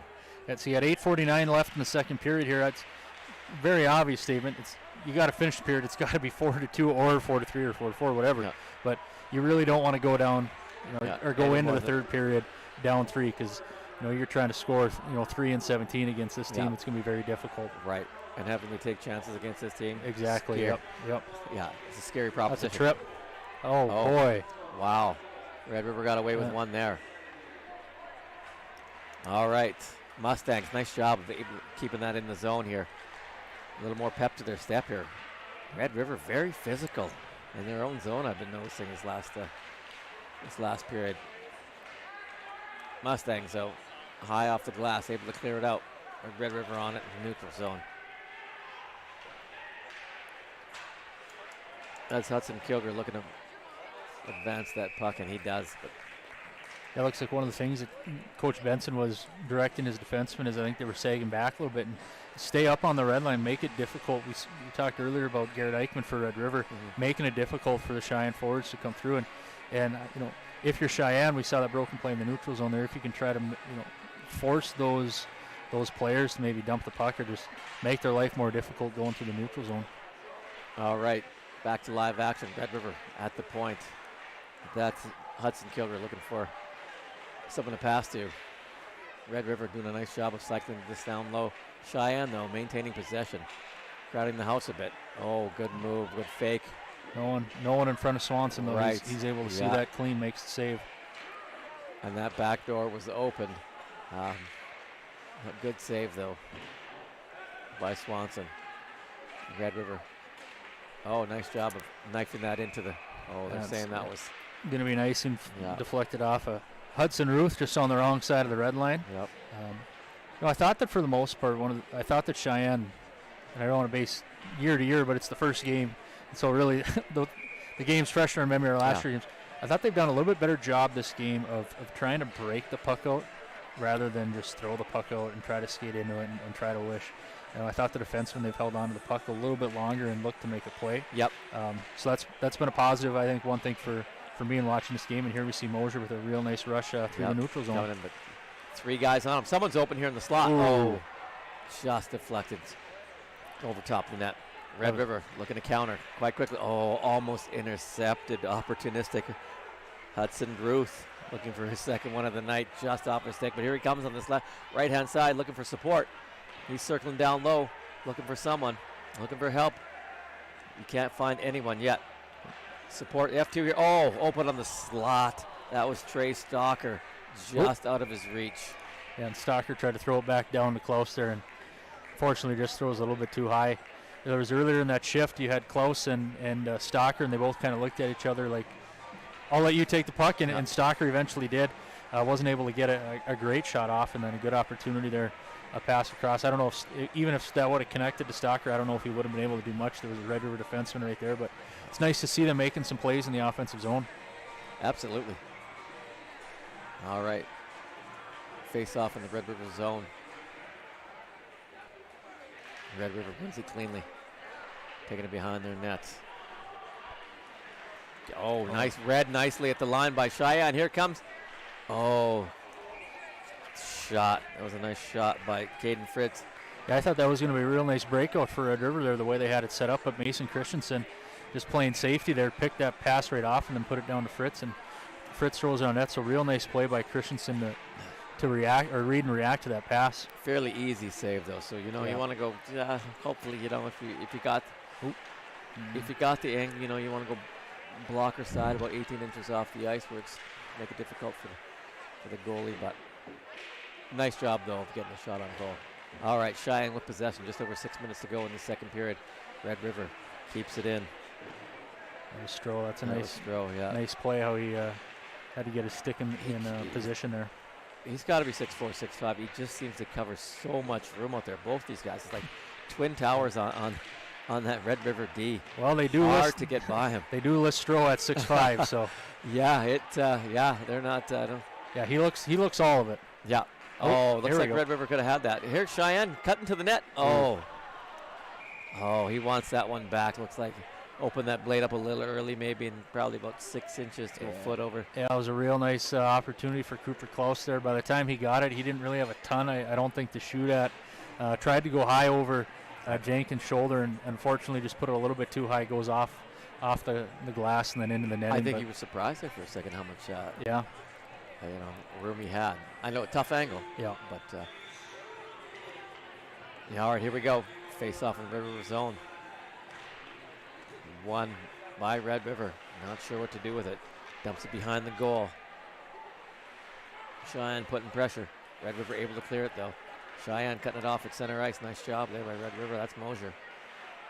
Cheyenne, 3 guys on the puck trying to get this. Trying to cut into this deficit. It's 4-2 Red River. Just over 5 minutes to go in the second period.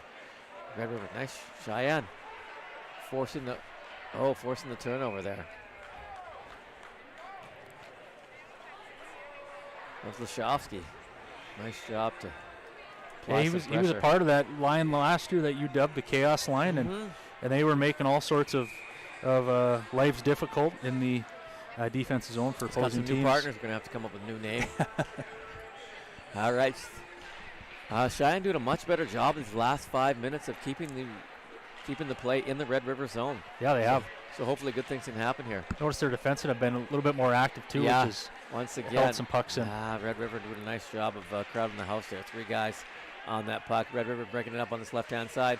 Look at the toe drag. Slot was open. Nice save.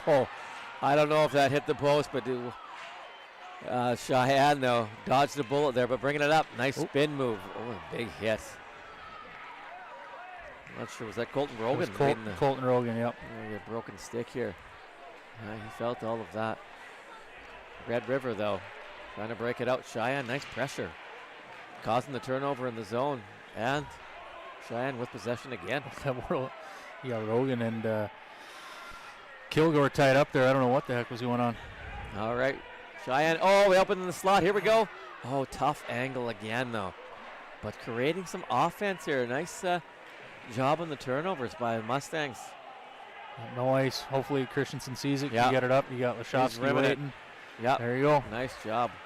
Way to get that. But Red River kind of saw what was happening there. Here we go again. Cheyenne. Good block by Red River. Nice block by Mason Ray. Good stick. Who was that? I'm not sure who that was. Trace Meyer, I think. Yep. Mustangs activating their defensemen, doing a nice job of keeping this puck in the last several minutes here and gaining possession. We're going D to D just inside the Cheyenne zone. Knifed in, but that was on the wrong side of the center line. Right through Meyer's legs. I think he was trying to deflect it, but unfortunately was not able to get a stick on. This has been an exciting game, Sean. Yeah. Sometimes you go to a game and it feels like really nothing happened, but this one's had real good opportunities. There's been some nice rushes. There's been some hits. Some real good plays. So it's almost through 2 periods. It's been an exciting one to be a fan. I'm going to say they almost look in mid-season form, even though it's the first game for both teams this year. Yeah, there really hasn't been that kind of that ease-in process. I mean, this does have the feel of a good regular season game. We're not saying, wow, that was a giveaway. No, both teams did a nice job. Big hit by Red River. Cheyenne, after that big hit. No, he still got it. Who was that? Who took that big hit? Stalker. Seeing stars a little bit, but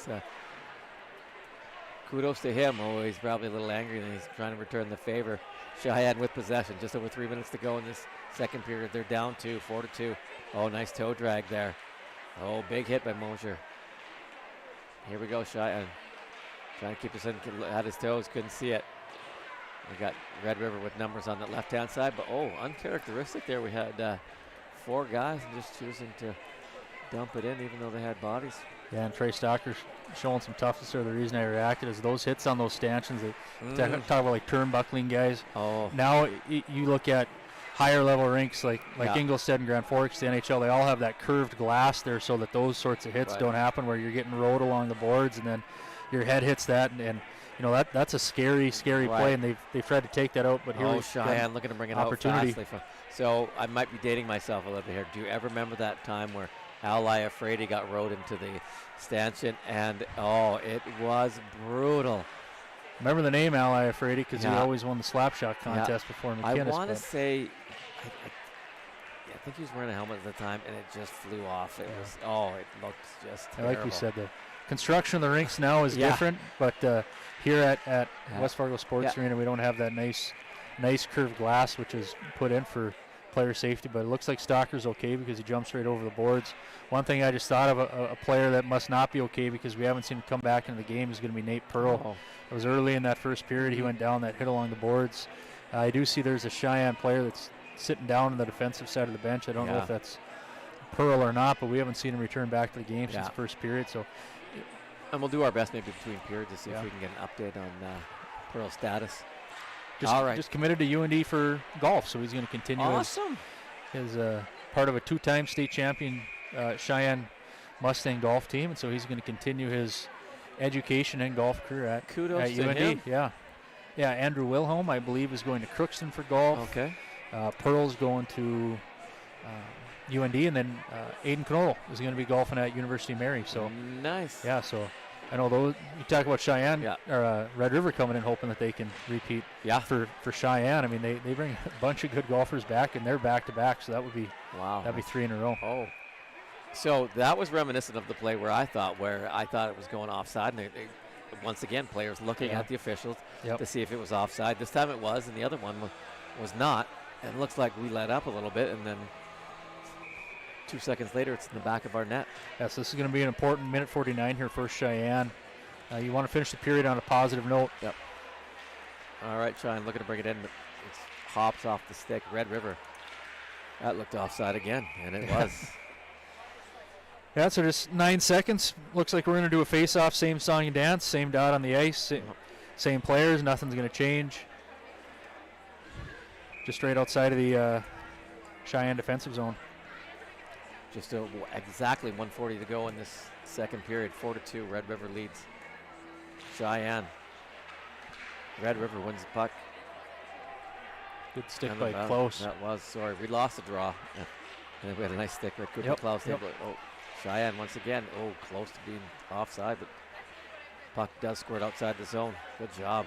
2 men on body on that for Cheyenne. Red River, though, looking like 2-on-1 here. Just over a minute to go. Oh, nice job. Someone was sprawling. Can't see what defenseman that was. You got play in front of the net here, all sorts we got a of loose opportunities. Puck here. Get this puck out of the zone. A minute to go with Cheyenne scrambling a little bit, forced to ice this. But what that affords us is fresh troops on the ice. Yeah, it's maybe not the worst thing in the world. You never really want to take an icing, but it's the second period. It's a long change. You're a long way from your bench. You get hemmed up in there. Those guys have been out there for close to a minute at that point. So like I said, not the worst thing in the world. Get a fresh set of bodies out there, and hopefully they can finish off this 57.5 seconds left. All right. Face off in the Cheyenne zone. It's a bit of a stalemate there, but Red River able to get this puck. Roll the goal. Nice job by cutting off that Red River player. Cheyenne looking to get this puck out of the zone with a minute to go. Over Cheyenne. Fortunate there for no ice. Red River whiffed at it, so it was just enough to negate the icing. Oh, good job of cutting off that play, but not able to get possession of it by Cheyenne. Just over 30 seconds to go in this period. Red River bringing it up on the left-hand side, looking for someone in the high slot. Blocked again nicely by... That was Drew Klaus. He's made 2 nice plays this shift. He was the one that cut the pass off. Dangerous shot from the point. The shot. Saved nicely, but a rebound, huge rebound. Cheyenne looking to get this puck out. Oh, they do. 10 seconds to go. Kind of weathering the storm this last minute here. Red River bringing it again on this right-hand side with speed. Oh. Well. Yeah, they're going to get Christensen there. Late in the period. Red River player was going to cut to the net, try to make a play. Christensen, I think, just understanding how much time was left in the period. Hopefully that he could negate any opportunity to the net. Instead, trips him up, so he's going to go to the box. Just 0.8 seconds left. I feel for Mason there because I think I understand what he's trying to do. I just got the stick out a little too far and tripped the Red River player up. So. Yeah, no free passes. Right. I mean, you got it. You got to do it. Absolutely. You're not happy about it, but you'd rather that than the puck with a shot on goal, quality chance that would have been. It was a good job. I think that was that maybe Fritz there that took that draw that just understood, went right down to a knee and tried to block any sort of a shot that they could take. So, for the Mustangs in that period, they do give up the 2 goals. We look at shots right now, 39-13, but again, they're still doing some good things. It's not like they're not getting any opportunities. Yes, they only have 13 shots. Yeah. But they're still getting some opportunities. I'm sure they'd like more. But like we said, Red River's defensemen, they're big, they're mobile, they have good reach. I mean, nothing is going to be easy against this team, whether you're the number 1 team in the EDC or whether you're at the bottom of the EDC or whether you're somewhere in the middle. Okay, so I think first Cheyenne again, like we talked after that first period. I think you got to have a good feeling of where you're at after 2 periods. Yes, I know you're down by 2 and you're going to start the third on the penalty kill, but you're still doing some good things. Right. So I know it's 13 shots to 39, so a 3-to-1 ratio. Yep. But time of possession inside the Red River zone was probably as good as we've seen it in this building. Yeah. So I know we didn't it didn't pay off. Right. After that second goal, but hey, when the puck's in the opposition zone, they can't score. Right. So. Okay. All right, we'll go down to Coach Benson for a quick in-between period interview. Let's hear what he has to say. Hey guys, my name is Olivia Schemp, and I'm here today with Coach Benson. All right, Mr. Benson, how are you thinking going into this third period? How are you feeling? What adjustments do you think we're going to need to make? How did we get here? We held on there for a while. We just need to make sure that we start doing our job, and that's just, positional hockey. We got to get some more shots on net. We got to bury our opportunities. Makes sense. All right, what are you thinking? Any players catching your eye this game? We got a lot of guys that are working hard right now, and they just need to keep on working hard. It's a team effort right now, and I like what I see, but we just got to tighten some things up. All right, thank you so much.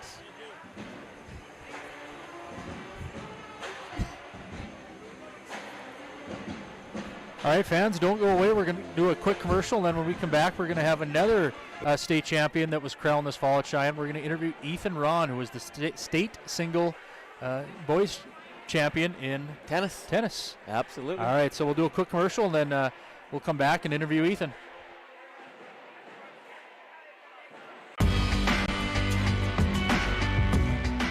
I chose a career in manufacturing because I wanted to come into work and not be at a desk all day. So with my role, I get to be out on the floor and working with other people, and then come back to my desk and try and solve some of the problems that they're facing. When people look at a manufacturing plant, they mostly just see line work. But there's a lot more going on behind the scenes that allows you to explore different kinds of network interfaces or problem-solving situations. There's machines and computers and human interface devices that are constantly being innovated into a manufacturing workplace.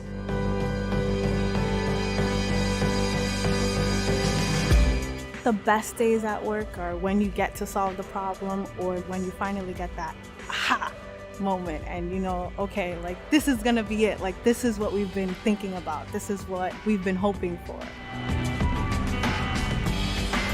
Knowing that I'm a part of building something very unique and important, that just makes me very proud.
Here, when your future lies ahead, we help set you on the right course.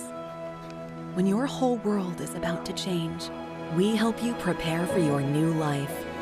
When staying healthy means staying informed, we help you find answers. This is perseverance, understanding, connection. These are remarkable people doing remarkable things together.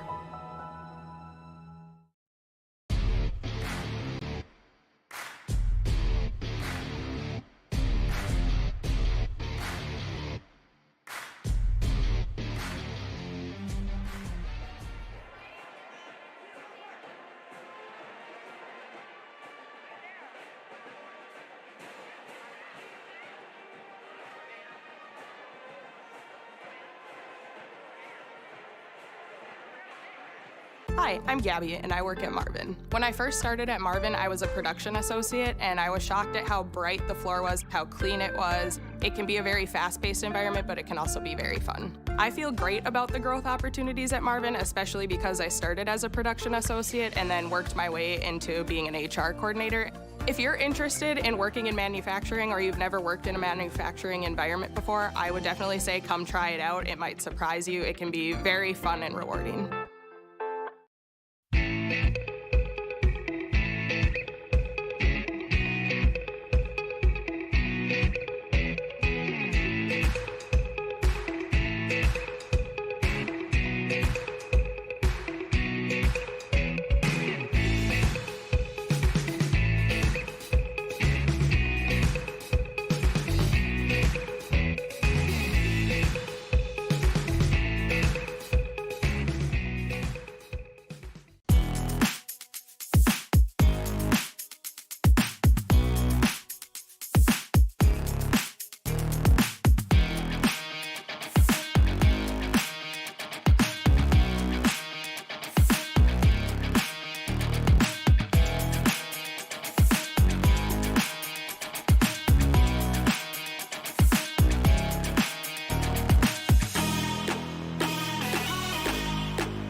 I'm Kylie and I work at Marvin. The training I received when starting at Marvin was very in-depth. When I moved to Marvin's new facility in Fargo, I was kind of nervous about the new machines that I was going to have to be working with, but I was also very excited because this robot that I get to work with is the coolest thing I've ever done. I love the people that I work with. Belonging to Marvin feels like a second home, somewhere that you can just kind of go to, not super stressful, you can enjoy your day and you can laugh. Come work with me at Marvin, we're an amazing team. Our health. It's what keeps us doing what we love. It keeps our communities strong. So, how are you doing? There's no easier way to take care of yourself than checking in with us, your primary care team at Essentia Health. In person or online, we offer scheduling and appointment options that fit your life. We'll care for you today and keep an eye on things for the future, and if needed, get you back on track. So take some time to connect with us, because it's always good to check in. All right, welcome back, ladies and gentlemen. We got around a little under 5 minutes to go here in the second intermission. I was just pulled in here to do an interview with Ethan Ron, who's joining me alongside here up in the booth. Ethan Ron, who won the single state title for boys tennis this year. Ethan, first off, tell us how it feels, to make history, to be the first boys player to do something like that. Oh man, it feels great, especially growing up in this program. It was my 6th year playing tennis, and seeing the work ethic that has always been with this program and the great coaching and the great players, it was an honor. It felt great. So you beat Espen Schneider, who's actually playing tonight, and you guys had quite the matchup all season long. You won 2 games against each other. He beat you in the EDC championship, and then you flip-flopped it and beat him when it mattered in the state championship. Tell us a little bit about Espen. What was it like playing against him? He's a competitor. He's very tough to play. You ask anyone in the state, and he's definitely the hardest player in the state to play. He just plays so unique compared to everyone else, and every single time we played, it was a battle. It was really, really fun, but we both had to dig deep each time, and like you said, it was our 5th time playing in the state championship. I beat him twice, he beat me twice, so it was fun to get to play him again and to win that last one. Yeah, the statistics show. There was an even matchup between you guys. Yeah. And so you took 3rd last year. What was your mindset saying, hey, did I need to get over the hump, or were you nervous at all? Did you feel any pressure, or were you just feeling very confident based on your team's performance? Did the team kind of help you going into that state championship? The team definitely helped me, man. They've always been great supporters. Just they've always been loud and helping me through it, and it was going into it. Beforehand, I thought I'd be nervous, but I was just grateful for the opportunity going to the championship, to be able to be there and playing Espen again. It wasn't new territory. It's my 5th time, so I was just happy to be there and just want to enjoy the moment. So, the team was very successful overall. You guys only lost a few games and took 3rd at state as a team. Another great season from you guys. And I feel like eventually the boys tennis team is going to pull off a state championship as a team, and maybe we'll have a few more guys come in and get individual state titles as well. Talk about, what was your guys' philosophy as a team all season long? What did Chad Anderson, preach to you guys? He preached to us to win the close ones. We went into the state championship as the 2 seed and only losing to Red River as a team. But we actually had a lot of close matches throughout the season. And he just always preached to us to win the really close ones and battle those out. And also put the teams away that we know we should beat and treat every opponent the same. So you just won state for tennis, and now you're going into track in the spring. What you're one of the fastest guys on the track. I mean, I experienced it myself running against you, in practice all the time, and you've always pushed me to do my best. So, how are you feeling going into the spring? I can't wait for track. It can't come any sooner. Yes, I'm starting to prepare. Me and a couple other senior boys, we're really excited for this season to come up, and want to finish it out strong as seniors. Can't wait. All right. Hey, congratulations on the state title, Ethan. Thanks for interviewing me here. We're going to get a couple of the volleyball players, Kennedy Coulter and Maya Blado, who are coming off a state title in volleyball. We'll come back after a short commercial break.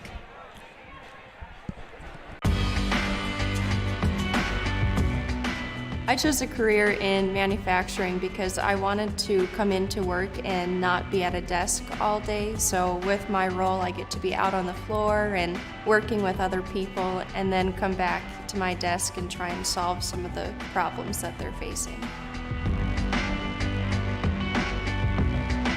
When people look at a manufacturing plant, they mostly just see line work. But there's a lot more going on behind the scenes that allows you to explore different kinds of network interfaces or problem-solving situations. There's machines and computers and human interface devices that are constantly being innovated into a manufacturing workplace.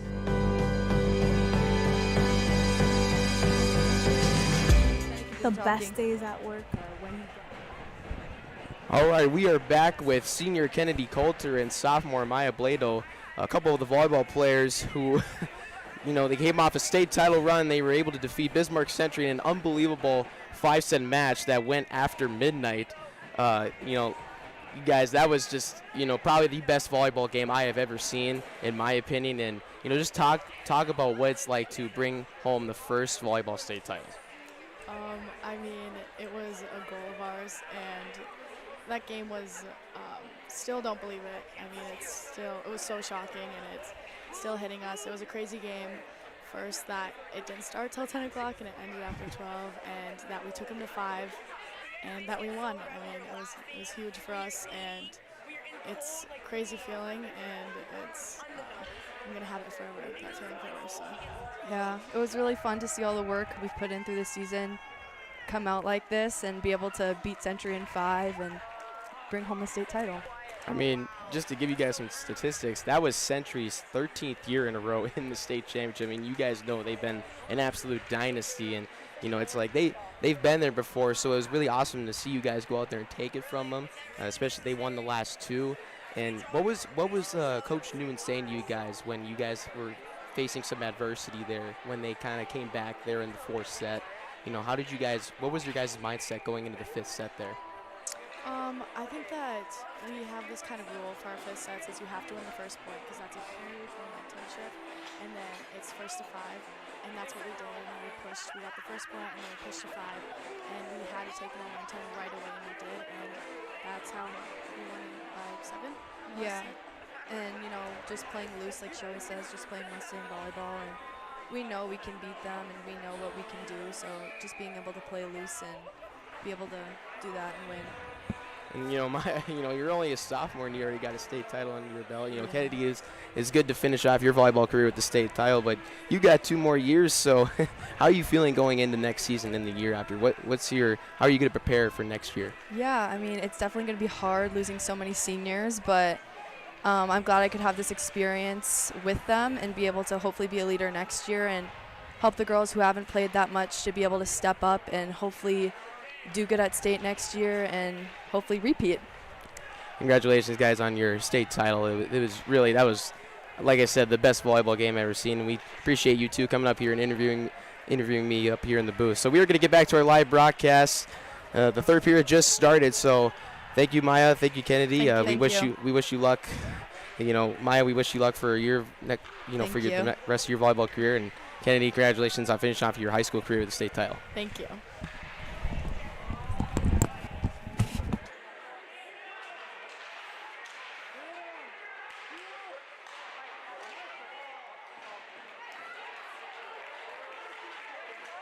Fans probably want Jackson to stay on here, but Night of we're back here in champions Hudson here. Ruth. Oh, with a great opportunity as we walk in. Yeah, it is a night of champions. That's a good problem to have when you're running out of time to interview individual and team state champions that have represented Cheyenne. So we had Ethan Ronon, who won state singles tennis, and then that was Maya Bladeau. And I don't think I unplugged you, did I? Yeah, I think I did. I apologize about that. How about we just leave him plugged in? All right. All right, there we go. Perfect. Technical difficulties. All right. Cheyenne, sorry. Let's get back. It's 15:51 remaining in this third period. Cheyenne is down a man. Yeah, and one thing, Sean, we ended that period, we're talking about Nate Pearl not coming back into the game. I did just see him walk up the stands here. He had a nice, snazzy blue suit. I saw him in school. Actually, a lot of these guys today, I bet stock in Halbertsted's probably went up because they don't they don't dress plain. Yeah. They're trying to make a statement. Classy. Keep it classy. Yep, he had a nice blue suit on, so I saw him in the stand, so he's no longer on the bench. All right, here we go. Red River with 40 seconds left on this power play. Cheyenne, important kill here. Down 2 early in this third period. Red River able to move the puck nicely. Red nicely by Mosier, though. Cheyenne able to rifle that all the way down the ice. 20 seconds to go on this Red River power play. Yeah, Red River trying to go across the ice here. Real nice stick by Mosier just to break it up and deflect it just a little bit, and Rogan gets it all the way down the ice. Cheyenne's doing a nice job of pressuring the D right here so they can't kind of set up and then look for that back door coming in. So, yeah, they're nice. Cheyenne cognizant of that. Oh, nice stick again a there. little unfortunate. Maybe it's going to work out here. Oh, and he's hauled down. Nice effort there. I'm not sure who that was. Cooper Klaus? That was Cooper Klaus. On Looks the like they're penalty going to kill. give us. Okay. I thought they were going to call a slash, and I thought, it's a trip, and I thought, I don't know about that, but he is going to give him a slash, so he did get his stick into the hands of Cooper Klaus and negated the scoring opportunity for Klaus. So nice effort. That comes just on the heels of the Cheyenne penalty kill. Penalty kill, thanks. Yep. So that's number 19. That's Grant Gardner. That's going to go to the box for 2 minutes. So hopefully, if you're Cheyenne, you can cash in on this and create some positive momentum going in the third, or going throughout the third. Looks like you got Hudson Ruth up front. Looks like he's up there with Klaus, Stocker, and then on the back end you got Colton Rogan. They're going to redo Zach this. Mosier. Hudson Ruth wave from the circle. Oh, won nicely. Back to the point. Cheyenne looking to control this. They're going D to D. Deep. Couldn't handle the pass, though. Cheyenne, though, back on the puck. Back to the D. That's Mosier. Mosier, fan on that one, but got nicely. Oh, and it's in. That was a pass that I think when it went off his stick, I think right away he wanted it back, but it's still. It fooled the timing of it. Fooled it. Absolutely, yeah. It got all the way over to Colton Rogan, and a nice one-time shot. Like we said, when Mosier got that puck off his stick, it really wasn't what he wanted, but Colton Rogan was able to make something out of it, so it looks like that's going to be his first goal as well. So, Sean, I don't know if I've ever seen a game where the first 3 goals were scored by guys that scored their first career goal. Nice for Colton Rogan. He started off real strong last year, and then at a game against Fargo North at the Coliseum, he got hit in the defensive zone and broke a bone in his leg, and that really kind of wiped out the rest of his sophomore year. So it's good to see him come back healthy and have a strong start to his junior year. Wow, good job. Sophomores and juniors leading the way. Yeah. All right, Red River. Oh, Mosier lost sight of that puck for a bit there. Oh, nice bounce, though. Red River shot. Oh, good save. That's off. By Riley Swanson. That's one of the things that Red River can do. We talked about if they're one of those teams that when they show up to a rink, they feel like they're already up 2-0. Okay, they can strike in a hurry, and that would have been a big blow to Cheyenne if they get that goal on the power play and they come down, and Red River did almost put it in the back of the net. I think Cheyenne's pretty fortunate that that net went off there. Yeah, so for Riley Swanson, he's up to 40 saves right now, and he's played a fine game. He's done everything that he's needed to do to keep his team in it. Nice job of holding the fort. All right, just to his right, Cheyenne though loses the draw. Red River looking to put this puck on net. It was in his mitt and lost control of it, but that was outside the zone. I don't see any hand up here, though. Red River was able to clear the zone. Touch up. Red River looking to bring this back in deep. Swanson taking no chances on that one. Yeah, we talked about Swanson with 40 saves.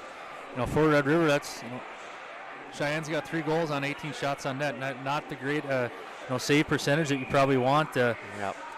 Especially that last one there kind of seemed like maybe fooled them a little bit on the timing of it. Yep. But Meyer and Ruth, both great efforts on their goals as well. So I don't think there's been any soft, easy goals tonight. No. Red River on the draw again. Nice win, clean win. Red River, off a skate. Oh, good save by Swanson on this left-hand side. Red River though with possession behind them, going back to the D. Oh, just out of the zone. Red River knifes it in. Sheyenne though first on the puck. Sheyenne reversing it, but Red River able to pick that up. Nice job picking up. That's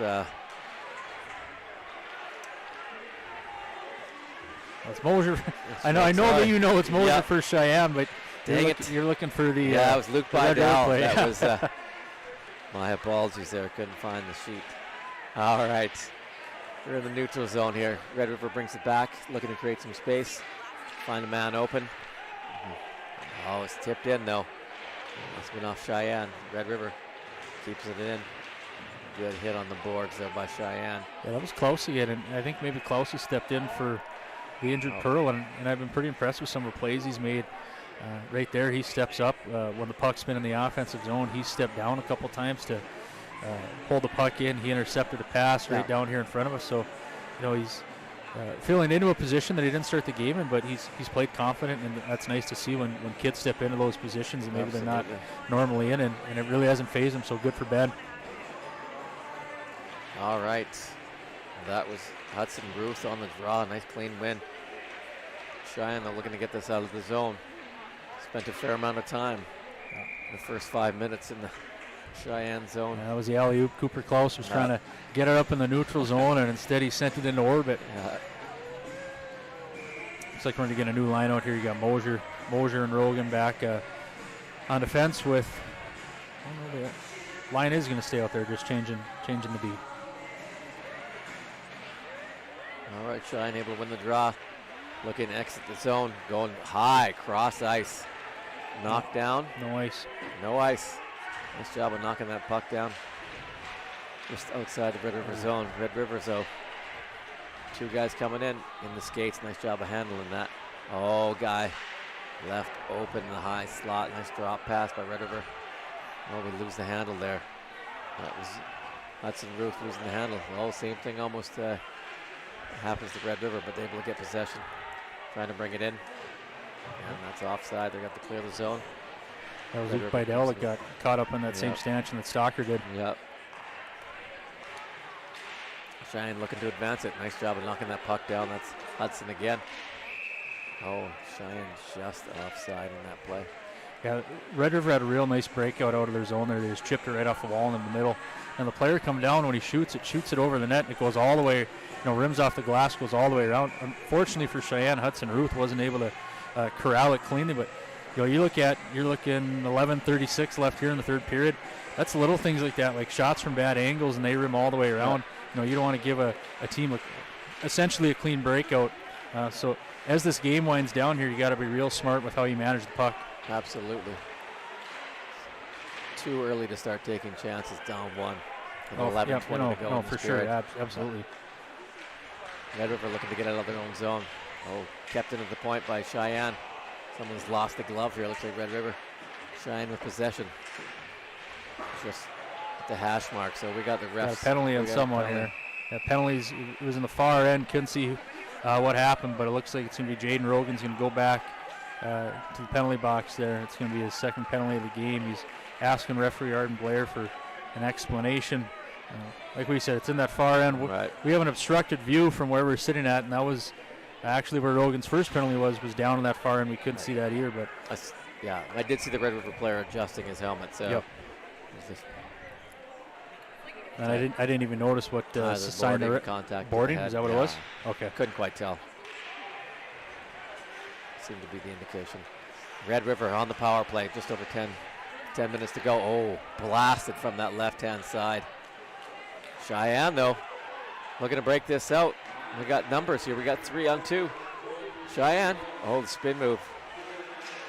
Puts the brakes on. Throw the brakes on there. Yeah.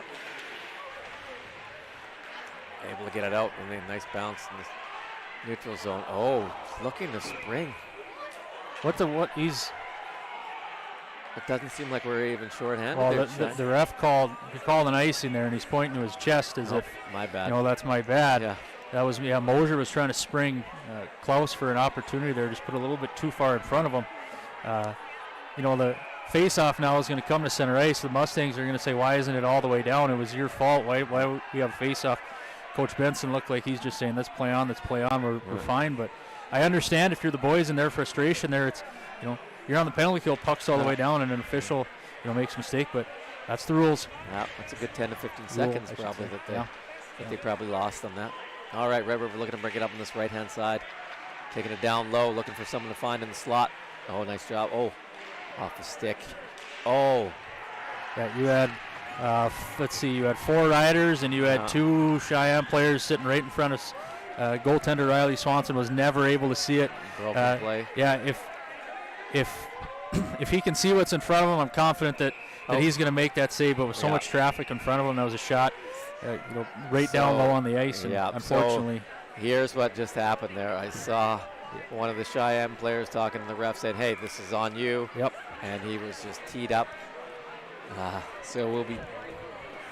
My exact word is as Red River is coming down, I thought, I really hope that Red River doesn't score on this, so that doesn't come into play. Unfortunately, it does, and I believe that was Hudson Ruth that you said he got teed up there. I saw him skate over the box. Didn't quite see exactly what he did, but for Red River, that's going to put them up to a 5-3 lead with 10:13 left. It's going to make it difficult for Sheyenne now to get back into this game, especially if they have to kill a penalty on this one. But I'm sure that's what I saw. Yeah. Yeah, looks like Hudson Ruth, we got number 9 up on the board, 2 minutes. Couldn't quite hear PA announcer. I believe it's still Jim Michalek after doing it all these years now, but couldn't quite hear what he said, but I'm assuming it was probably unsportsmanlike conduct. Yeah, that's too bad. Yeah. All right, so Red River going to go back on the power play with just over 10 minutes to go. 5-3 lead.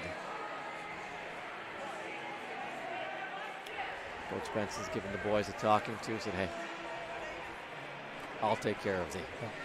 Yep, yeah, I mean, every coach is going to say that. You just play the game and I'll fight the battles for you. Yeah, exactly. Let me communicate with the official, and you guys just play the game. It's an emotional game, though. I get it. I mean, you're playing a tight game. It's 4-3 and in the third period, and sometimes your emotions can get the best of you. All right, Sheyenne with a nice job of winning the draw then. Oh, we just fanned on it, trying to clear the zone. Red River breaking in with speed. And going back to the D. Looking for traffic in front. Can't find anything right now. Shot. Good save in front. Looked like it might have gone off the Red River player. Yeah, the shot took Mason Reynolds down, yeah. He's feeling it too. He's going to have to. He needs a replacement. All right. Behind the Red River goal. Sheyenne too changing defenders on this one. Puck spurts free. No. Brought in with speed here. And that's the big man, Garrett Eichmann. Looking for someone to pass it to. Oh, the middle's open here from Sheyenne. Oh, good stick. Oh, good save by Swanson on that one. Dangerous play. Backside here. Again. Oh, my goodness. Knifed over the top. Oh, and a little bit of boarding here. Sheyenne getting away with that one. A little bit of frustration here. Red River is applying huge pressure right now. Back to the point. Weak side. No. That's that shot I was referring to there. I mean, Red River's up 5-3 here, so it's not as big. But I mean, if that's late in the game, those are the ones you want to avoid. Sheyenne though with possession behind the Red River zone. Just over 30 seconds to go on this penalty kill. Red River looking to bring it up through the neutral zone. On the line, we got 3 Red River players, but read nicely by Sheyenne, able to clear it. Oh, big hit. Tim Scarperud is in the ear of the official, Arden Blair, right now, and he is absolutely screaming at him. He wanted probably an elbow or a rough called there. The student section much appreciated that hit. Got them off their feet, onto their feet. Red River, 3 seconds to go on this power play. Nice block down low. Oh. Ruth is up there if they can get it to him. Juicy rebound there. Real nice block by Colton Rogan, though. Yeah. Eating that puck. So just 8 minutes left here in the third period. Red River has hit the half century with 50 shots on goal. All right, Cheyenne drop pass to Red River, though. No one can handle it. I didn't quite see what happened to Trace Meyer there. He was carrying it in and lost the puck, and then now he's hopping back to the bench. So didn't quite see exactly what happened, just saw the after effect of it. All right, Cheyenne trying to run this round, got it out. But Red River able to get possession and content to dump this in. Oh. Hard on the forecheck here by Red River. Behind the back pass, read by Cheyenne. Hudson Ruth coming up with speed on this right-hand side, rubbed out by the Red River defenseman. Can't quite get a shot on net. Red River looking to get out of the zone. Nice hit on the boards. That was Dylan Johnson. Seen some ice time here late in the third. Cheyenne doing a nice job keeping it in. Little desperation sitting in there, down 2 goals, just over 7 minutes to go. Red River, good stick to keep that puck in the zone. Still trying to break it into the slot. Red River, though, cutting that off nicely. Spin move, Red River to be able to take it out. Nice play by Christensen there to front that Red River forward. There's Grant Gardner.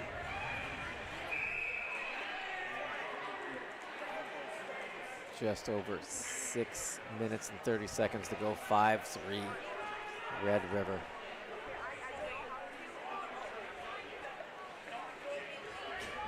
All right, so it's a 2-goal deficit. I was watching the game last night between Winnipeg and Carolina. I don't know if you saw it. Winnipeg doing a great job, 3-0. 5 minutes to go. Rod Brindamore pulls the goalie for an extra attacker. They score 3 goals in the final minute with in the with final the goalie pulled with the 5 in the final minute. 5. Sorry, in the final 5 minutes. Final 5 minutes. Okay. Tie the game. Jets able to pull it off in overtime, though. I've never seen where a team is able to score 3 goals with with the goalie pulled. Yeah, Dean Blaze, when he was the coach at UND, that was kind of his thing, is he would pull him at times, and other coaches probably would never even think of it, and it paid off for him a couple times in the NCAA tournament in Frozen Four. And I wonder if Coach Bench is going to take a page off the NHL book, where I know Minnesota for a long last year would do it for almost 10 minutes to go in the period in the attempt, and they scored a number of goals with a 6-on-5 down a man or down a goal. Yeah, pop fly there from the neutral zone right in the breadbasket of Riley Swanson. This was 23 minutes ago, but going into the third period, I think maybe a little surprising score. I don't know. Central was up 3-1 on Davies. Okay. I know one thing, Davies, they did graduate their goaltender, Trent Wimpkin, and then they graduated. They're 2 dynamic forwards in Baron Stibbe and Cam Bollinger. Return a lot of their defensive core, but Central's up 3-1 going into the third. Right, and don't forget Kinkle, because he had a huge game. Oh, yes, here, absolutely. Last time, so, well, I guess we'll, as the puck goes into the bench there, we'll test the fandom of our Davies correspondent, Mrs. Karnick. If she is watching this, she'll probably text us what the score is, but if we don't get a text, we'll just assume that West Fargo School District Teacher of the Year is a couple of years ago, Mrs. Karnick. I know she usually tunes into us, so we'll see if she is tonight. One of the 10s. All right, just over 5 minutes to go. Cheyenne still down 2. Red River looking to add to their lead.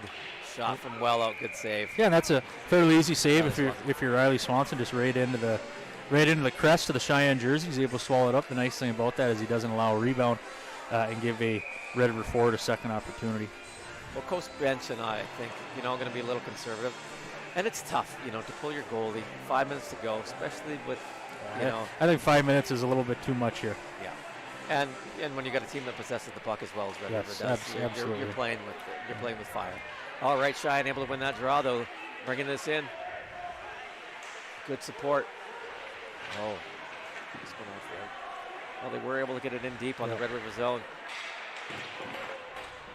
Red River defenseman twisting and turning, trying to get that out. He's able to headman this puck.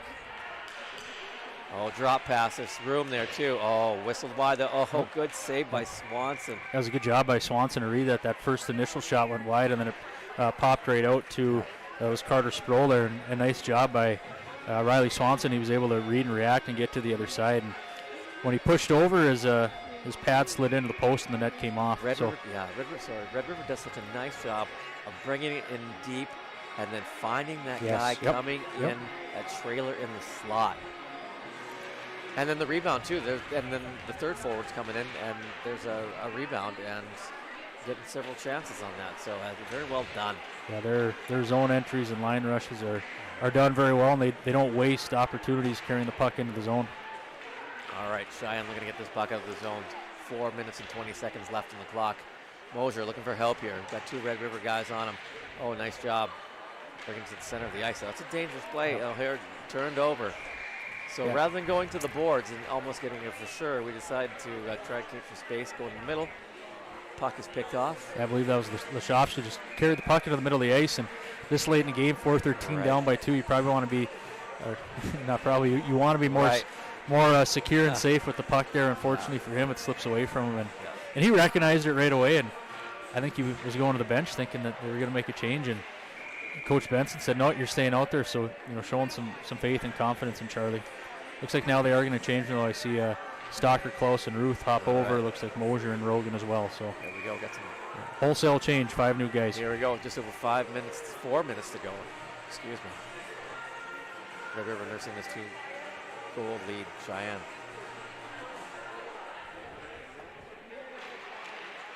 Oh.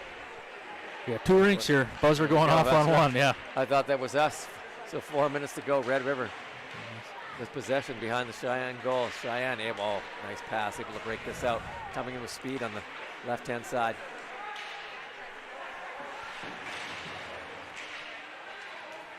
Cheyenne looking to keep this in. Oh, read nicely by Red River. Oh, good stick at center ice, though. Red River still able to get possession. Red River just curling in deep. Looking for someone to pass it to. Oh, deflected just wide. Red River again on the puck. Oh, fast shot. Read nicely by Swanson on that one. Cheyenne looking to break this out. Can't. 3 bodies on him right there. Good job by Red River to keep this in the zone. Red River again looking to add to their lead. Oh, puck handled by Swanson. It's still loose. I think Scarper maybe batted that right out of the air, right into Swanson. Red River again. Oh my goodness, just squirted wide of the goal. Cheyenne just hoping throwing anything there. Oh, nice bounce in the middle of the ice. It's 2-on-1, Cheyenne. Red River with numbers. It's tough. You got 5 black jerseys back there and 1 orange. They know they don't need another goal. Playing some nice defense. 2:52 on the clock. Cheyenne running out of time. Nice stick lift there. There we go. Cheyenne looking to break this puck out. Red River, though, tough on the forecheck. Once again, Red River with possession of it in the neutral zone. Red River again bringing it in. Toe drag, mishandled, fired. Oh, rebound. Good job. A little pressure by the That's off again. I think fatigue might be setting in a little bit here for some of the Cheyenne players. I know there was some long shifts there. There was one play in that last shift that was really nice where Cheyenne was able to get the puck out of their zone on a clean breakout, and that was, Hudson Ruth right behind the net on Mason Reynolds, delivers a nice hit. Nothing major, doesn't blow him up or anything, but separates him from the puck. Defense comes in, breaks it out up to the wing, and off they go. So it doesn't always have to be, a big bruising body check. Just separate the guy from the puck right along the wall, get yourself between him and the wall, and they came in and broke the puck out nice. Now you're talking about pulling your goalie now, Sean, here. If you can get an offense's own face-off quick here if you're Cheyenne, then I think you maybe try to do it. Puck just squirted off the stick of Lashovsky. Red River, big rebound in front. Again, Red River able to get possession just over 2 minutes. Relentless on this forecheck. Puck squirted free again in the slot. Red River shot from the point. A lot of traffic in front. Red River relentless. Cheyenne needs to get this puck out. Hopefully they can cross. Nice pass. Nice pass. Lashovsky able to corral that. Put it in deep. Looks like Swanson's staying pretty well put in his crease. Yeah. Oh. I'll wait for you. Cheyenne fan on that one. Red River will bring this in. Curling down low. Defenseman open on that side. That's big Mason Stroh. Put the pucks out front. That's Hudson Ruth. He is seeing a ton of ice time tonight. Sure has. He's looking for trying to gain speed through this neutral zone. Able to get it in deep. Swanson staying put where he is with just over a minute to go. Cheyenne needs the puck in the worst way, but Red River content to hang on to this. There they go. They're going to bring this puck back. D to D. Show some more time. Just over 55 seconds to go. Red River bringing it up. Shot in, a fake shot in the slot. Swanson on the goal line. Can't find it. There it is. I don't think he knew where it was. I don't think his defenseman knew where it was either. Mason Christensen also trying to find that puck. 44.3 seconds to go, 60 spot. You know, one of the things too, and we talk about pulling the goalie and things like, one of the things the EDC does use is they do use goal differential for ties and things, or not ties and things, for ties in the standings later in the year. Yep. I think maybe if you know kind of where the standings sit and it's later in the year and you're trying to catch a team, maybe that's something you do. Maybe the first game of the year, maybe that's what Coach Benson is thinking is, you know, just play it 5-3 or you know, and don't want to give up an extra goal, but later in the year, say mid-January, maybe early February, that might be something that would be a conversation they would have. Write that one down. We're going to have to ask him if we can interview him sometime in the near future. See if that is a point of discussion. Right, absolutely. All right, 34.9 seconds to go here in this game. Oh, Red River gets possession off the draw. Logging valuable seconds. Content just to play kitty by the door and give Cheyenne nothing. Never heard that one, Sean. Sorry, man. There we go.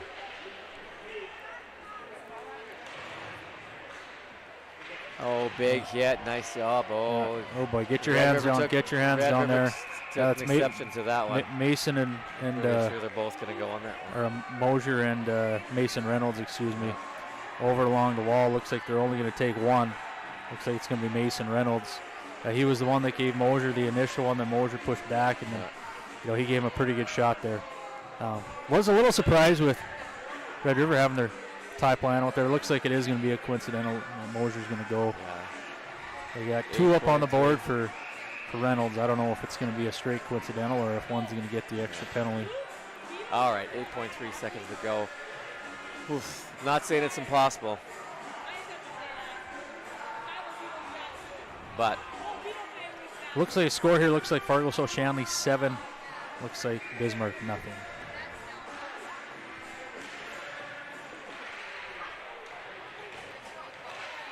All right, 2 seconds to go.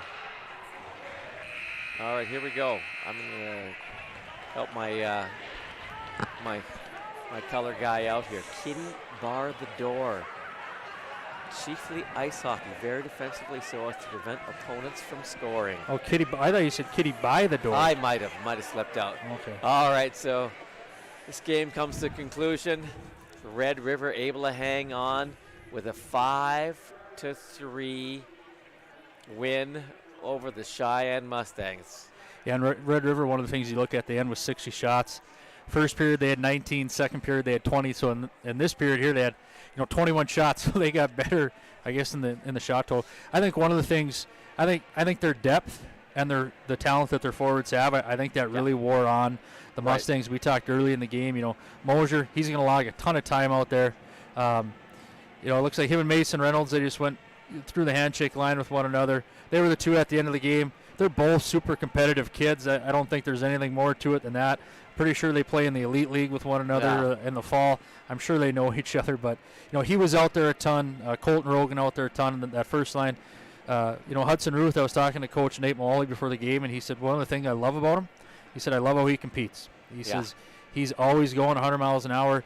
Obviously, getting his first goal tonight, Trace Meyer getting his first goal, and then Colton Rogan, a junior. But like we said, unfortunately for him, he did have his sophomore year cut short by an injury. So good to see those guys produce. If you're the Cheyenne coaching staff, I think there's a lot that you can build off from this game. I think you gotta love how your kids competed. Right. You're playing the top team in the state, the defending state champions.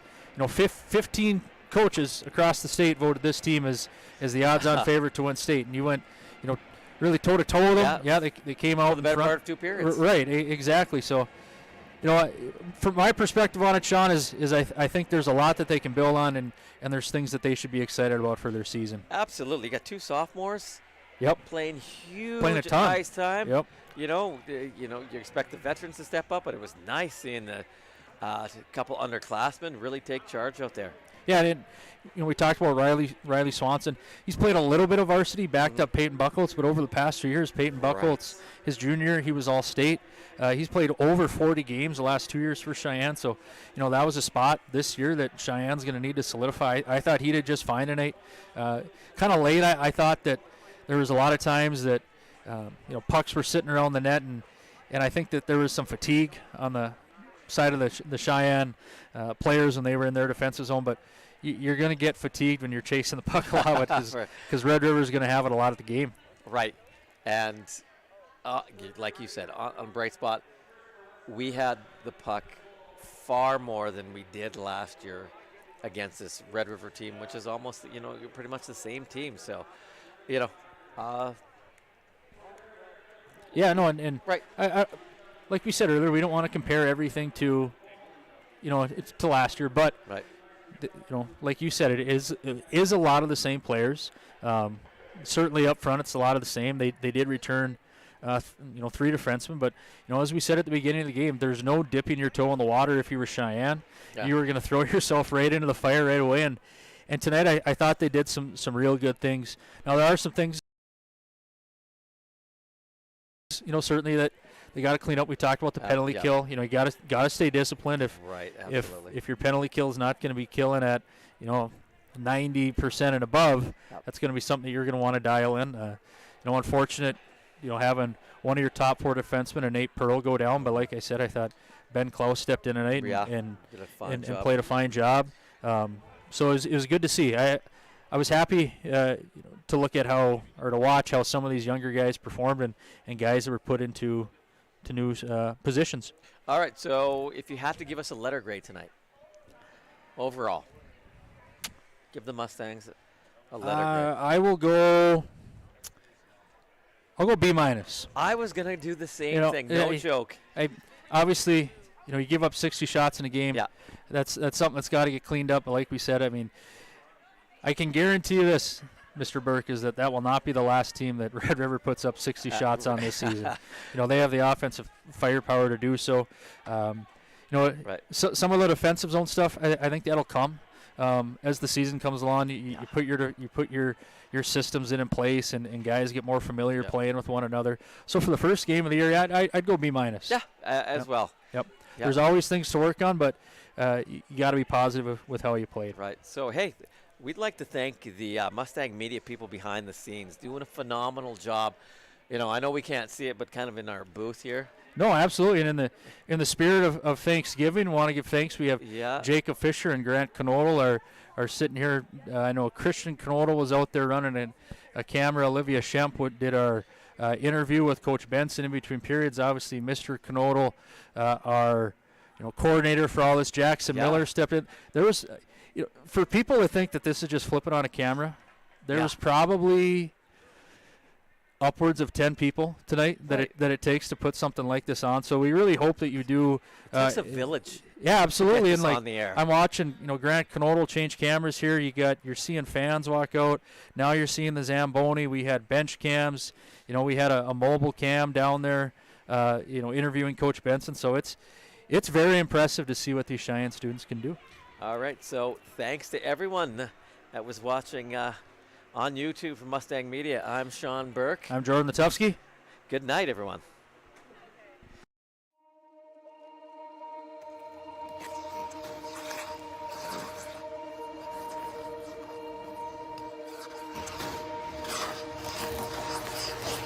These broken pieces I hold in my hands don't have a chance to mend at all. Before they get thrown into chaos again, I try to pretend I'm whole enough to stand in this lost, steady.